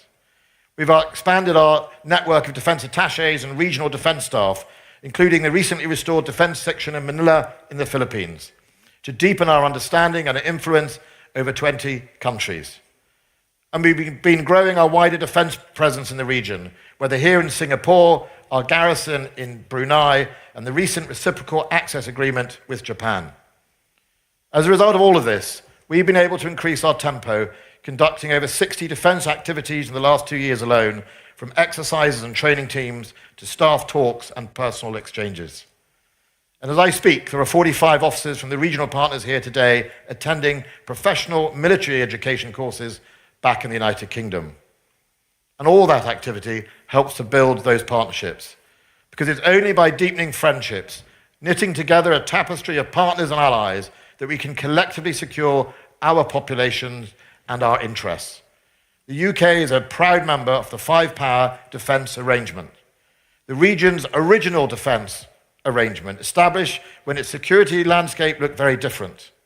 We celebrated the FPDA's 50th anniversary in 2021, and from my discussions while here, I'm convinced that it has an even more important role to play in the years ahead. In parallel, we're now entertaining new partnerships with the recent announcements of AUKUS and GCAP with Japan and Italy. And for the avoidance of doubt, these are not just about countering threats or the submarines and planes we're building. They are about a collaboration effort that underpins them, partnering for technology, transferring skills, skill sharing, and information exchanges. They are a national and generational enterprise. They will allow us to sustain our capabilities over a long term, and they'll strengthen our supply chain resilience to help us prosper through the 2020s and 2030s. That's why ASEAN is also so important, and why in recognition of ASEAN centrality, I formally applied in March this year for the UK to join the ADMM+. It's this partnership principle that runs through everything we're doing in UK defence, as much as it does in our trade. And it's in our refreshed integrated review, and will shortly be reinforced by our Defence Command Paper, Refresh. And it's central to everything defence engagement, and every exchange programme and capability programme, and every exercise or operation. In 2025, our carrier strike group will be returning to the Indo-Pacific. It's a great symbol of our partnership approach, showing that in a more turbulent world, the United Kingdom will not retreat to its own shores, but continue sailing far over the horizon, using our unique convening power to bring like-minded partners together, whether they are in this world, wherever they are in this world, protecting our freedoms to navigate and operate today, and shaping our ability to travel and trade long into the future, so we can focus on what really matters, building the best future for all our people. Thank you.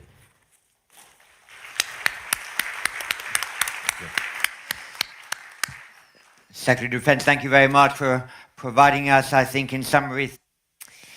Well, thank you so much, John, and good morning, everybody. Bonjour tout le monde. Secretary Wallace, Senior Undersecretary Galvez, it is an absolute pleasure to be back here in Singapore for my second Shangri-La Dialogue as Minister of National Defence of Canada. And let me start by thanking you, John, as well as James Crabtree and the ISS team for putting on such a stellar event. You're really rocking it, so thank you so much. Now today, we are here to discuss building a stable and balanced Asia-Pacific.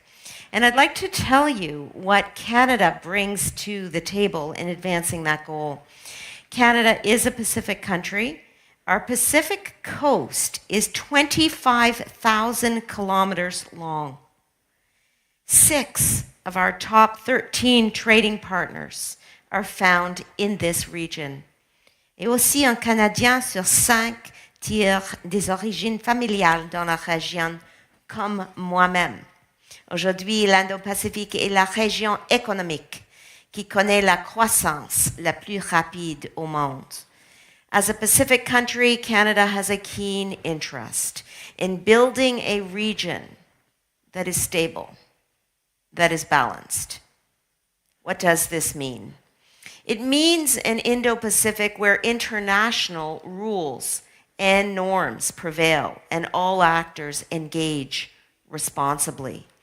An Indo-Pacific where disputes are resolved peacefully.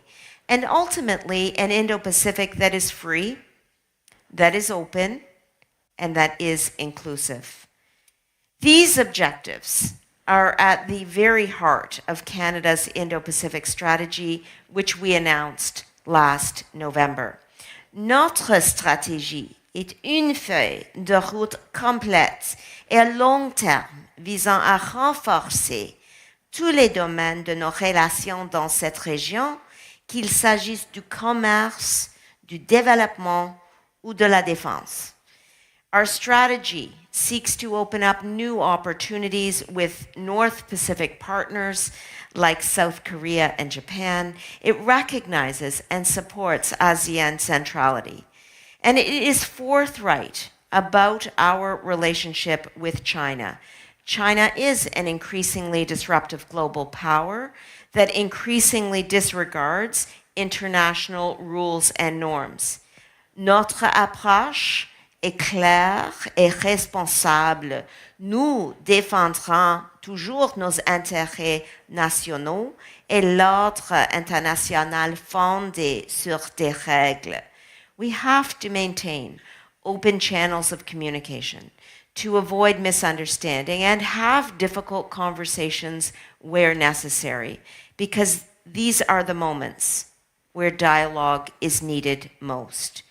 Canada always seeks coexistence and collaboration. We will challenge China where we ought to. We will cooperate with China to find solutions on global issues. Our Indo-Pacific strategy is not just a policy document, because building a stable and secure region requires tangible contributions. Backed by an investment of over $720 million to promote peace, resilience, and security in the region, we are stepping up with concrete new commitments. First, under the Indo-Pacific strategy, Canada is boosting its annual naval deployments in the Indo-Pacific from 2 warships to 3. We will now annually deploy an additional warship from our Atlantic coast, growing Canada's regional presence, particularly in the Indian Ocean. Our bigger footprint this year begins, and the Atlantic-based frigate HMCS Montreal and the replenishment unit MV Asterix are in the region right now and actually visited Singapore just a few days ago. 2 more frigates will deploy from our Pacific coast in the summer, and our ships will continue to operate throughout the Indo-Pacific. As part of these deployments, our ships sail in the South and East China Seas and through the Taiwan Strait in full accordance with international law. This is a clear signal of Canada's commitment to working with allied and partner navies towards regional peace, stability, and prosperity. And we will always act in accordance with international law, including high seas navigation rights as outlined in the UN Convention on the Law of the Sea. Our Indo-Pacific strategy also boosts Canada's participation in multilateral exercises in the region, so that our armed forces can have a more frequent and fulsome presence here.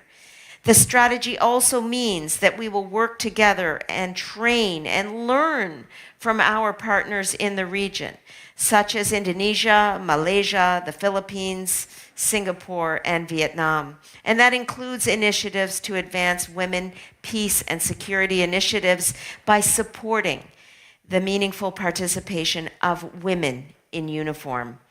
This is an area where Canada has much to share, and importantly, much to learn from our partners in the region. And in this regard, I am thrilled to be joined in Singapore by Canada's Ambassador for Women, Peace and Security, Ms. Jackie O'Neill, who just visited Vietnam and Indonesia on her way to Singapore. Enfin, notre stratégie lance de nouvelles initiatives pour aider nos partenaires militaires à renforcer leur cybersécurité et leur cybercapacité afin qu'ils puissent détecter les cybermenaces et y répondre plus rapidement et plus efficacement. Since 2018, Canada's main Indo-Pacific military mission has been known as Operation Projection. To reflect our enhanced and growing presence, I am pleased to announce that starting this year, this operation will be replaced by Operation Horizon. Operation Horizon will implement the defense elements of our Indo-Pacific strategy, deploying more naval assets, participating in more multilateral exercises, and strengthening our military-to-military cooperation. We know that our allies and partners want to see more of Canada, and I hear it wherever I go, and through Operation Horizon, you will see more of us. A stable and balanced Indo-Pacific also requires a safe and stable Korean peninsula. 516 Canadians made the ultimate sacrifice during the Korean War, the 3rd deadliest conflict in Canada's history. And as Prime Minister Trudeau underlined during his recent visit to Korea, Canada has never left the Korean Peninsula. Our Canadian Armed Forces have continuously served in Korea through the United Nations Command to promote peace on the peninsula. And today I am so pleased to announce that the next Deputy Commander of the United Nations Command in the Republic of Korea will be a Canadian general or flag officer. This will be the second time that a Canadian has held this vitally important post, demonstrating our leadership in the Korean Peninsula. In fact, the first non-American to ever assume that role was a Canadian as well. He is with me here today, and he is now our Chief of Defense Staff, General Wayne Eyre. Thank you, General Eyre, for your leadership. To further support stability on the peninsula, Canada recently announced the extension of Operation Neon, through which we regularly contribute ships, aircraft, and personnel to the multinational effort monitoring UN Security Council sanctions against North Korea. One of those aircraft, a Royal Canadian Air Force CP-140 Aurora, recently completed a 6-week deployment conducting surveillance to identify suspected violations of UNSC sanctions. And when we deploy our aircraft to monitor United Nations Security Council sanctions against North Korea, we expect all actors in the region to engage responsibly, behave safely, and conduct themselves professionally. Responsible engagement and safe behavior are a cornerstone of a stable and balanced Indo-Pacific, and Canada believes strongly in being transparent, open, and adhering to the international rules and norms that underpin our collective security. Finally, a stable and balanced Indo-Pacific depends on partnerships. L'année dernière, par exemple, le ministre de la Défense, le Dr. Ng Eng Hen et moi-même avons signé un accord de coopération en matière de défense entre Singapour et le Canada. And today I am thrilled to confirm that recently the Republic of Korea and Canada signed a 10-year Memorandum of Understanding on Defense Research and Development. This is just an example, my friends, of how we will continue to forge resilient relationships with our closest partners in the Indo-Pacific, and we will build new partnerships with important regional leaders, India, for example. Canada believes in ASEAN centrality as the foundation for cooperation and stability in the region, which is why we are working to deepen our security cooperation with its members. We appreciate ASEAN's support for Canadian observer status in the 2 ASEAN Defense Ministers Meeting Plus experts working groups. We were delighted when ASEAN leaders recently adopted a regional plan of action on women, peace, and security. And I am pleased to say that Canada is on track to finalize its strategic partner status with ASEAN by September, which will enable us to work even more closely with our partners in this vitally important region. Of course, we will always remain tightly coordinated with our closest allies, including our Five Eyes partners, and we are always looking for ways to advance and strengthen our relationships.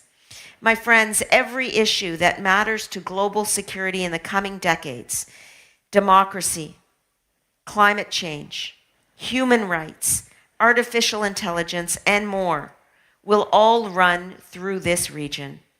As a Pacific nation itself, Canada has much to offer the region, and the region has many opportunities in turn for Canada. Through our Indo-Pacific strategy, you will continue to see more and more of Canada. And through Operation Horizon, which I've announced today, you will see a larger Canadian defense presence right here in the Indo-Pacific. Alors que l'Indo-Pacifique devient de plus en plus central Pour la sécurité mondiale, le Canada doit être et sera un partenaire fiable et engagé dans la région. Canada is here as your partner, and we are ready to work with you to build a free, open, and inclusive Indo-Pacific for all of our peoples. Thank you very much. Merci beaucoup.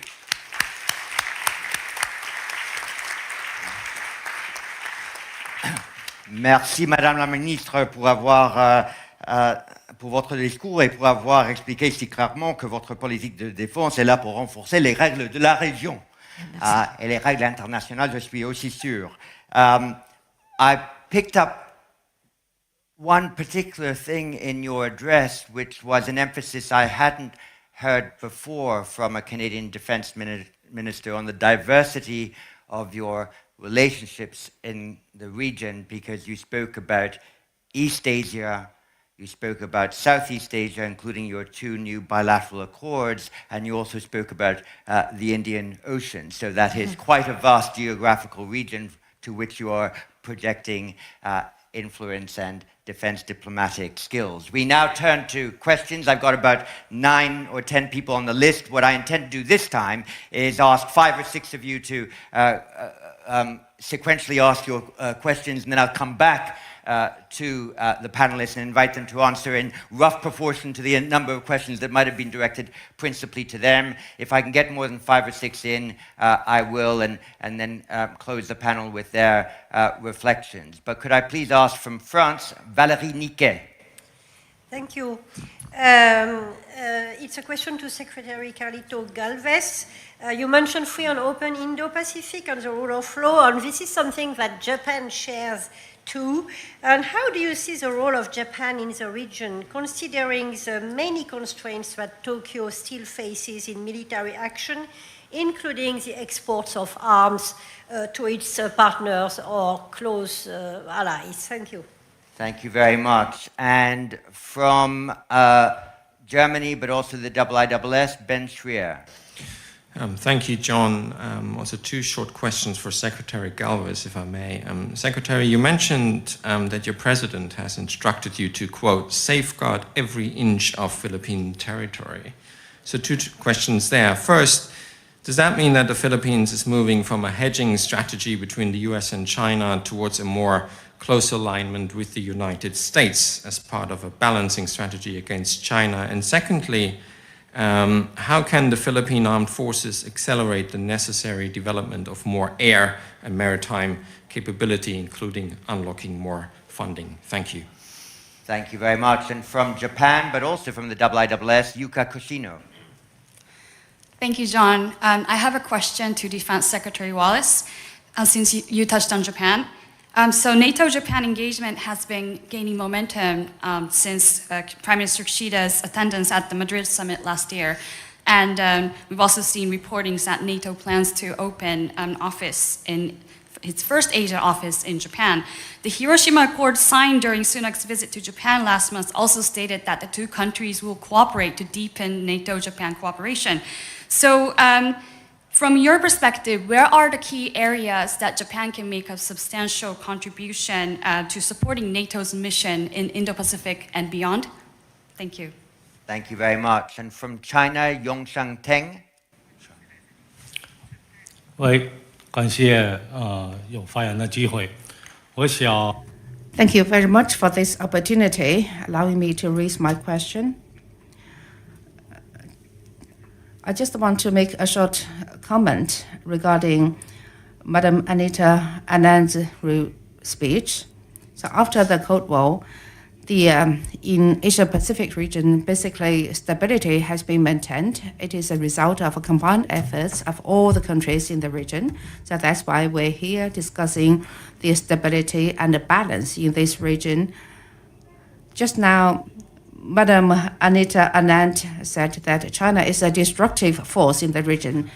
As a matter of fact, what we're doing is, to the contrary to this, we have been making great efforts to maintain peace and stability in the region. Most countries in the region have already become Or, to put it in another way, China has become the biggest trading partner to most countries in the region, and in terms of security, we have also made great progress, be it from a bilateral relationship point of view or multilateral relationship point of view. So, Madam Minister, you said that China is a destructive force. Actually, what you said is destructive by itself. China's force has never been extending to anywhere near Canada for any operation. We are not monitoring or supervising any national leaders' speech or dialogue. In order to maintain the stability and the balance in the region, it is true that we need to explore more effective measures instead of base your speech on assumed orders to criticize others. Thank you very much. Translation, therefore, Minister Anand, I heard the word in English destructive. I think it might have been disruptive, the word that might have been used by the minister, so that might help to sort of lower the level of anxieties in the room and allow for the dialogue to continue on that basis. Could I invite from Singapore, Ravi Valoor? Yeah. Thank you, John. This is to Secretary Galvez from the Philippines. So earlier this morning, we heard Secretary Austin say that he's going to sit down with you and the defense ministers of Japan and Australia. Now, where do you see these discussions leading to? And given that you're meeting 3 of the Quad defense ministers, and you bought cruise missiles from the 4th that is missing in this room today, what is your attitude to Quad? And would you be open to a closer working relationship with Quad? Thank you. Thank you very much. And from the United States, Eldridge Colby. Thank you, John. This is a question for Minister Anand. I was impressed by the ambition and scope of your agenda and aims in the Indo-Pacific. Given Canada's commitment and strong rhetoric about the Ukraine conflict and European security as well, do you commit to spending your NATO obligation of 2% per year? Thank you very much. No Minister of National Defense ever is allowed to escape that question. Bill Emmett from the United Kingdom and Chair of the Board of Trustees of the ISS. Thank you, John. It was striking. This excellent panel in their presentations talked about such a wide range, not just of geography, but also of topics as under the heading of stability and balance in the Asia-Pacific. So therefore, I feel I'm not at risk of lowering the tone by mentioning economics, and in particular, economic security. Last week in Japan, Deputy Prime Minister Lawrence Wong gave a very striking lecture warning of the risks that the de-risking strategies of economic security may be going too far and potentially leading to a fragmented economic system as well as political system in the region. I wonder if the panel could comment on where do they feel that their country's economic security policies are, as it were, running up against or having contradictions with their diplomacy and their broader economic and foreign affairs positions. And could I now proceed to your neighbor, Bastian Giegerich from Germany, but also the IISS. John, thank you very much. I'll take it back to defense, I'm afraid. My question is for Secretary Wallace. So Secretary, you said that UK interests lie as much here in this region as they do in Europe, and I wonder whether you could say a bit how that insight translates into choices in the Defense Command Paper that we will see soon. Thank you very much. Thank you, and I'll take perhaps one more from the Executive Director of ISS Asia, who's done so much to make this dialogue a success already, James Crabtree. Thank you very much, John. This is a question for Minister Anand.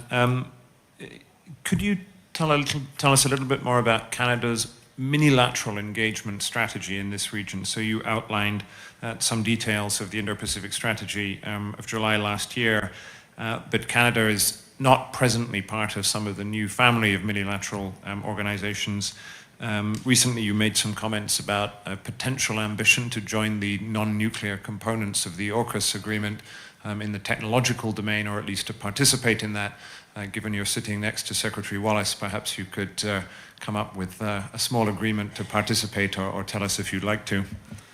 Thank you very much. What I think I'll do now is return to the panel in the reverse order in which they initially spoke, giving them each a couple of minutes to address the questions principally directed to them. I will have time, I think, for a second round. I've got 5 or 6 people here, and we'll be able to return to you. So that's excellent. For Minister Anand, there was disruption, there was defense spend, there was minilateralism. Well, thank you so much for the questions. Excellent questions as usual. Let me start with Chinese, the questions regarding China.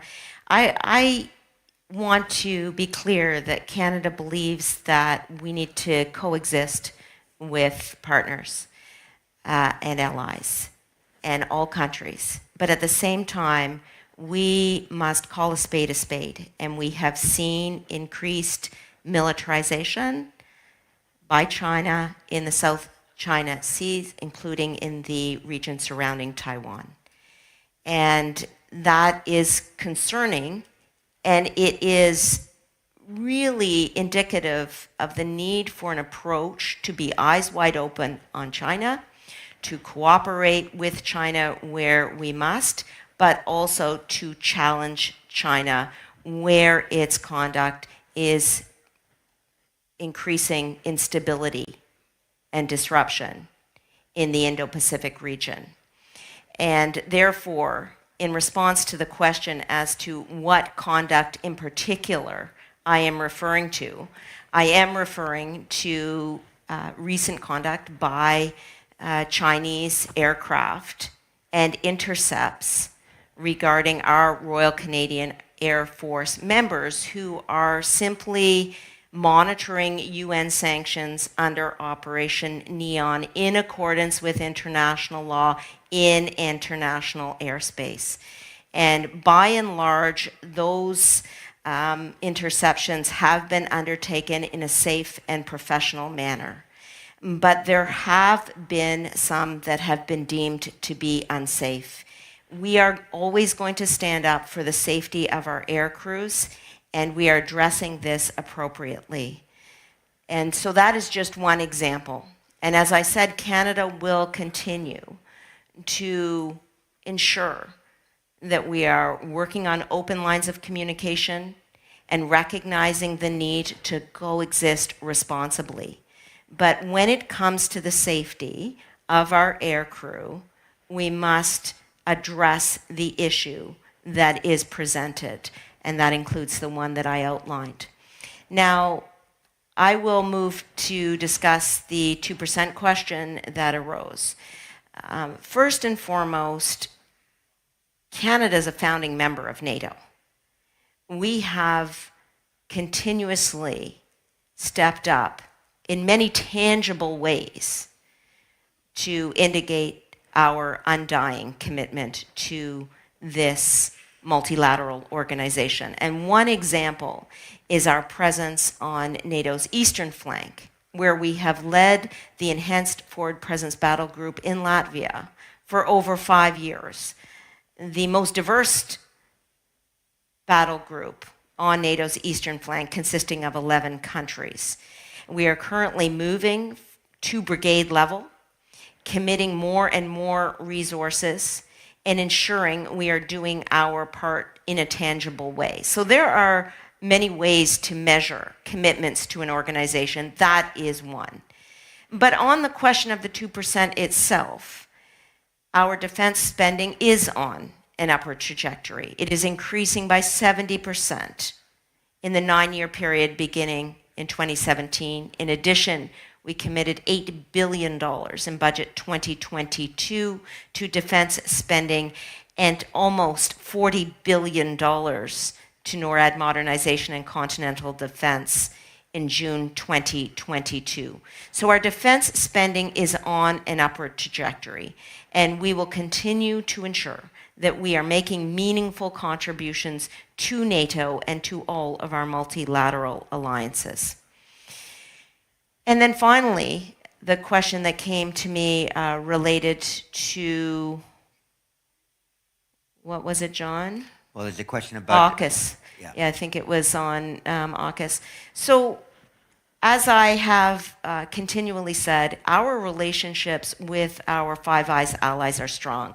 And indeed, I'm sitting beside my good friend Ben Wallace, which is indicative of our continued and ongoing conversations and discussions and collaboration on all matters relating to peace and security. In terms of AUKUS itself, Canada has deep strengths in the areas of quantum, AI, and technological capabilities writ large. And we will continue to collaborate with all of our allies on bilateral and multilateral bases so that we can continue to contribute in meaningful ways as we have been doing. Thank you very much. Ben Wallace on Japan, UK tilt to the Indo-Pacific, perhaps a bit of de-risking as well.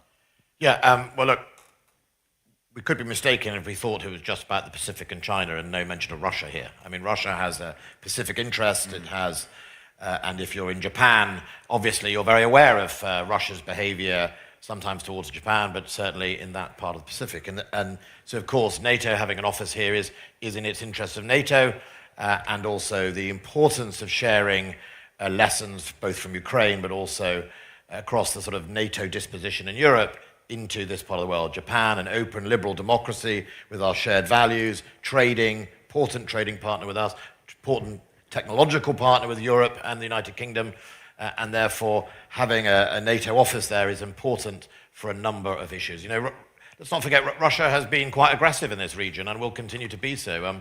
The Ukrainian war has significantly damaged Russia's land army, but it still maintains a fleet, naval, quite a large naval fleet in the Northern Fleet and indeed Black Sea and indeed over in sort of Vladivostok and around this side of the Pacific. And we see evidence already of Japan moving some of its capabilities to this part of the region that poses a threat to all of us. The Russians have the RERP program, that is the program designed to look at, disrupt or damage potentially undersea cables, undersea energy.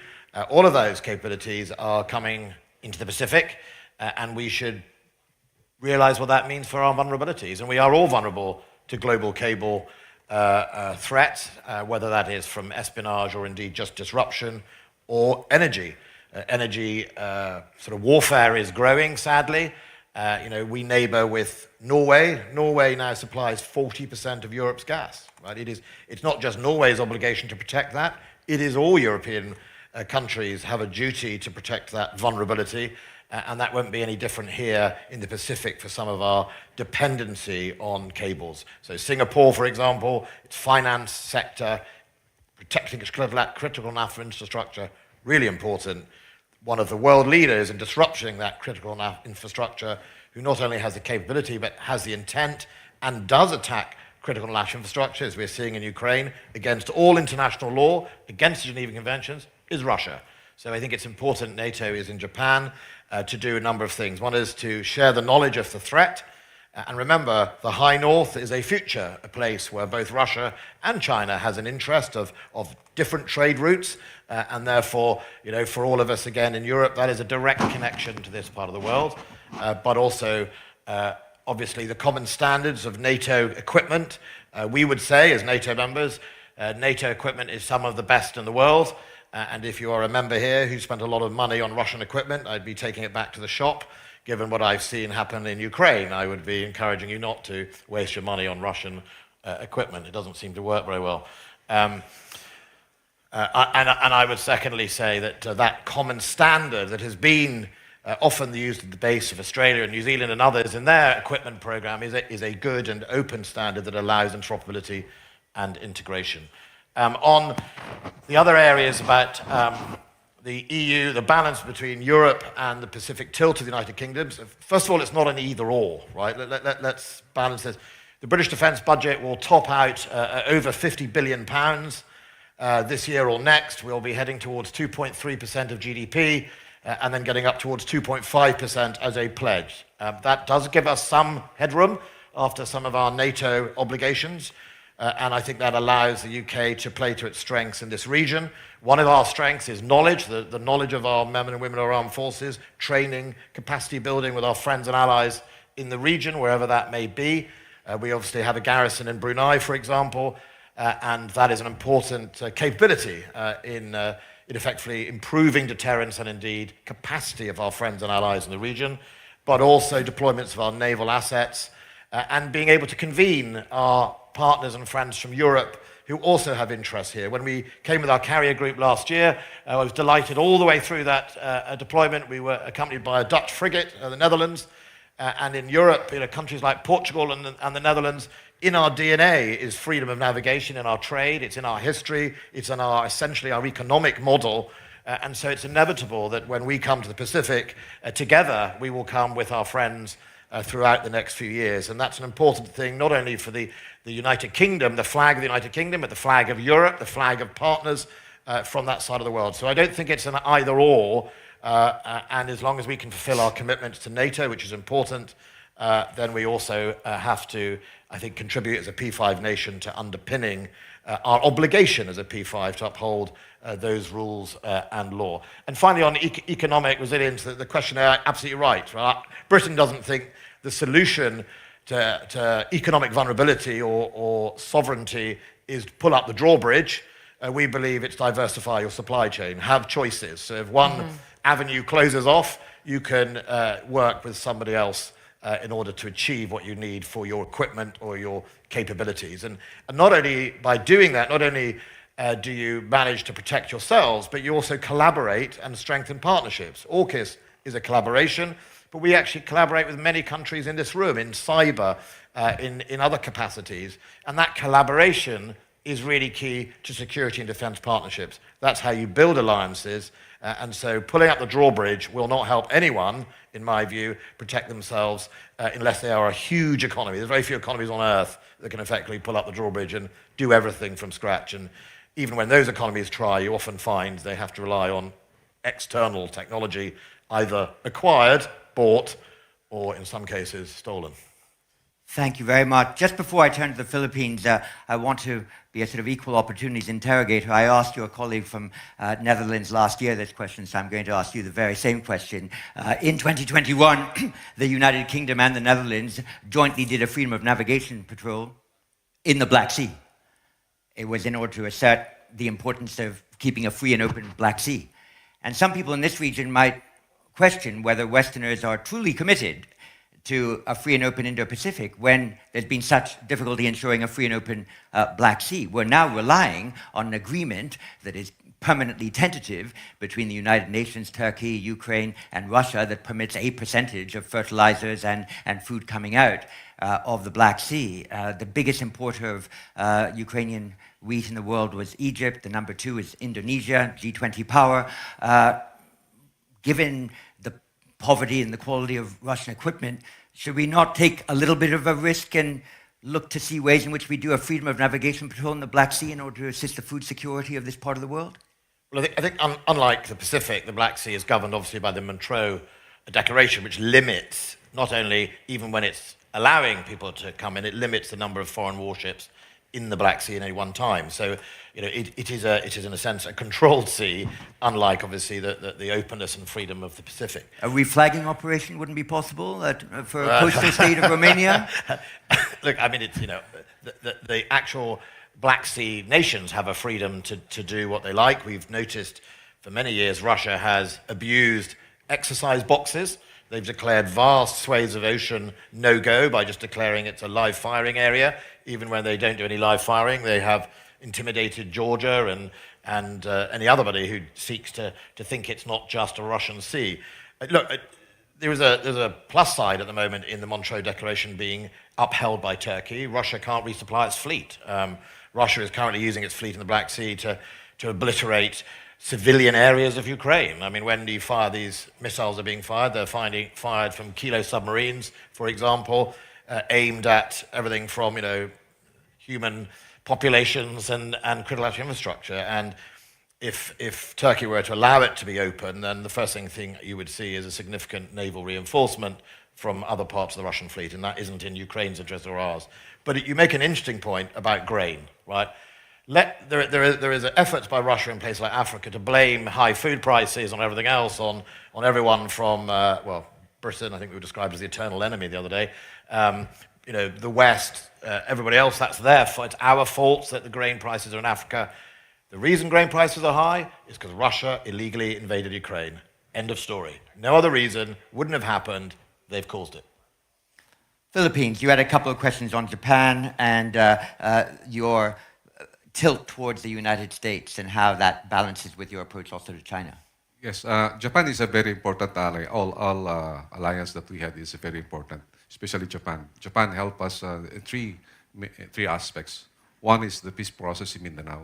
They rehabilitated most of the battle-ridden areas in Mindanao, especially during the Battle of Marawi. They donated $200 million for the rehabilitation. Second is also for the modernization of our Coast Guard. They provided multi-role vessels, and also for the armed forces, they donated 5 billion spare parts of our helicopters. Japan is very important also in our Build program because they provided a lot of funds.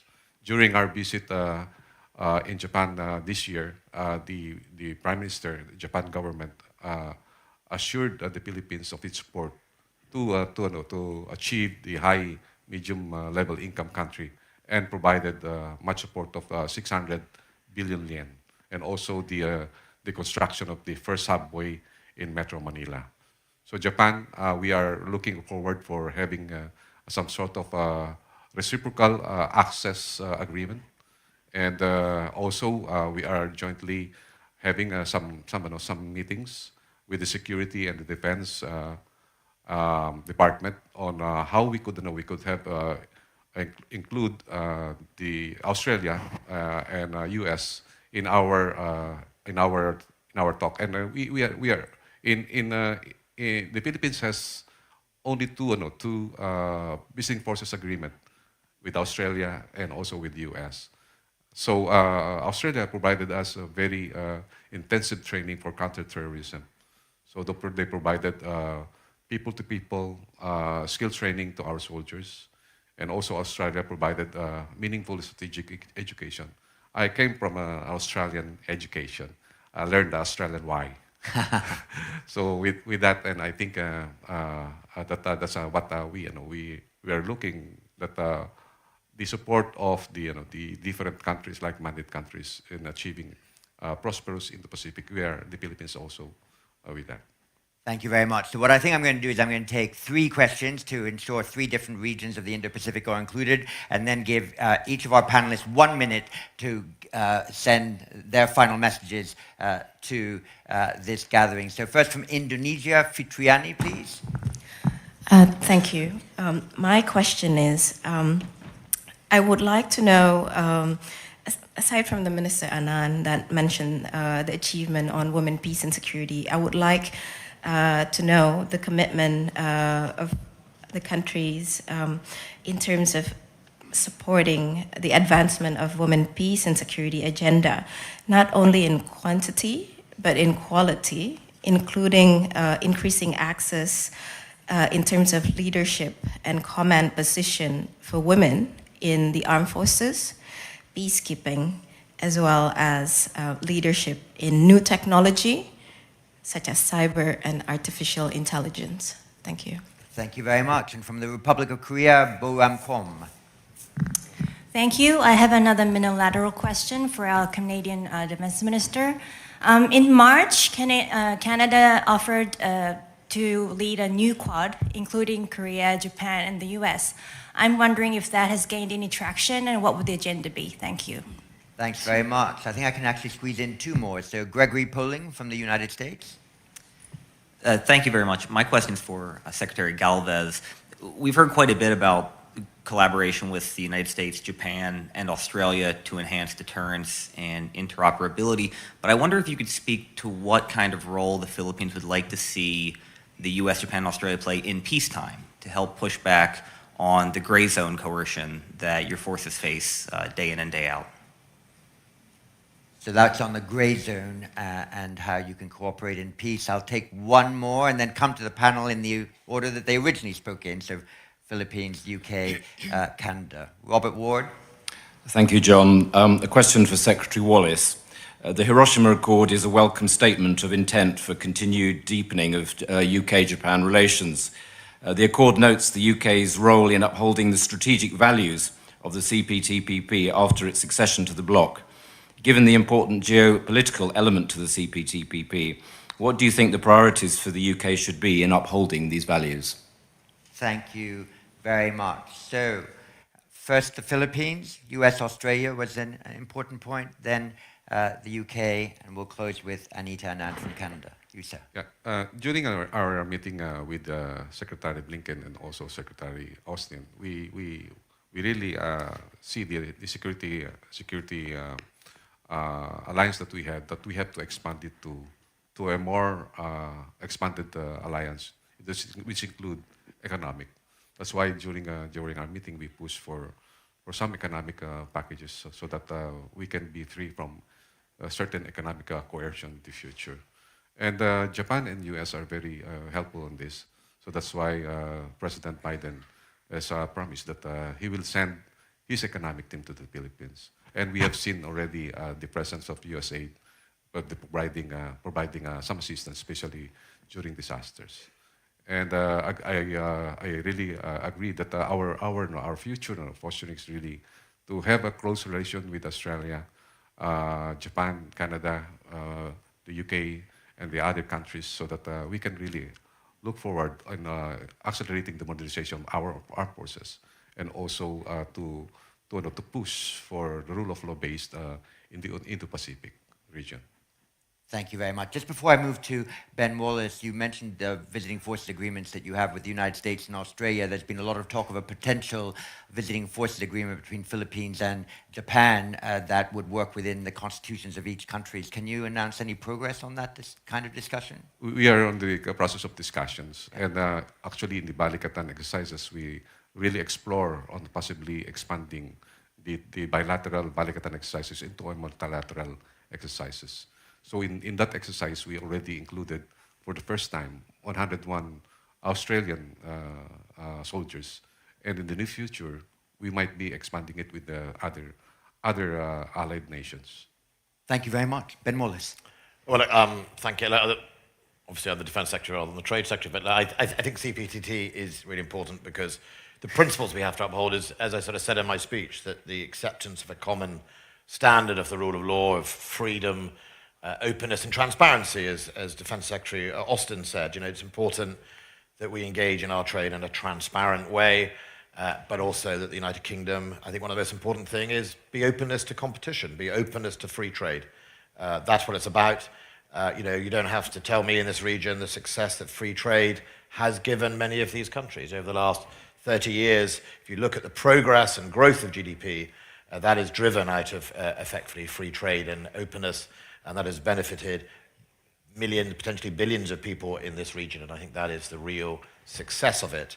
There's no half signing up, is how I would say. You're either in it or you're not, and we're in it, and we will do everything we can to make sure we live up to the spirit of that.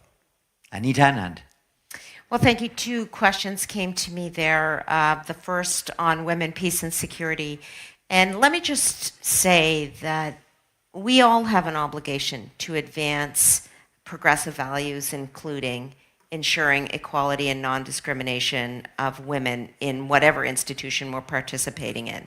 And for the other women defense ministers in the room from the Netherlands and Portugal, and myself and other women around the NATO table and beyond, that is something we are working on every day internally in our own military institutions, but also externally in our partnerships and our cooperative arrangements with other countries. And certainly in our Indo-Pacific strategy, the externally focused document that I discussed in my speech, Women, Peace and Security, ensuring that we are imparting and discussing and ensuring collaboration on these important progressive and, I would say, values that ensure modernization of military institutions are absolutely central. But it's not just external, it's also internal. What are we doing in our own military institutions, in our own armed forces to ensure that women have those leadership roles, they're able to ascend to those leadership roles, and they're doing so in a way that is not beset with sexual harassment, sexual misconduct, or discrimination of any sort. And in Canada's case, we are taking a very deliberate and explicit approach to ensuring that women are able to advance in a way that respects their dignity, empowers them, and protects them every single day when they are putting on a uniform in service of our country. And I'm happy to provide more detail offline about those many reforms and initiatives that we are continuing to implement. In terms of leading a new Quad, I just want to reiterate the point that Canada will always stand up and contribute to our alliances, to our partners, to our allies. One of the messages that I am trying to drive home here today is that in this region in particular, you will see more of Canada, whether it's in terms of the bilateral or multilateral partnerships and alliances, whether it is in terms of a third frigate, whether it's in terms of military cooperation and exercises with our partners. The goal is to ensure a free and open Indo-Pacific that is stable, as the name of this panel suggests. We all have a role to play in ensuring stability, and Canada will be here to ensure that we are playing our part to build a free and open Pacific as a Pacific country ourselves. Thank you. Well, thank you very much. Let me again invite the audience to do two things. First, we're going to finish this session exactly 2 minutes early at 10:58, so I would hope that all of you return 2 minutes early at 11:28 to ensure that the ministerial lunch will be able to begin smartly at 1300 hours, and we have a really excellent third plenary to look forward to. And then secondly, as the clock strikes 10:58, could you please enthusiastically thank our three speakers for their presentation.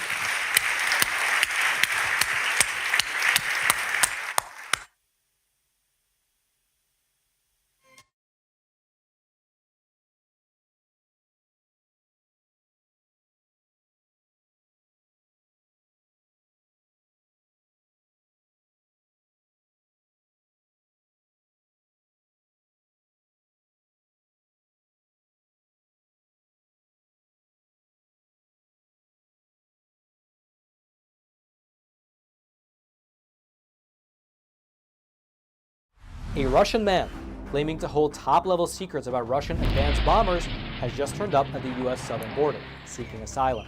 The man claims to have been an engineer at a production facility over in the city of Kazan, and he says that he possesses top-secret information about the White Swan Tu-160, which is the most advanced bomber in the Russian arsenal.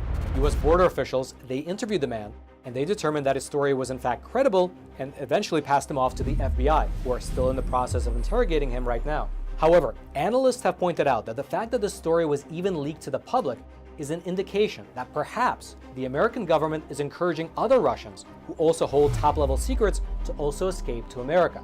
And if you thought that was interesting, well then you should click on that button below this video and check out Epic TV, one of the best no-censorship video platforms on the internet.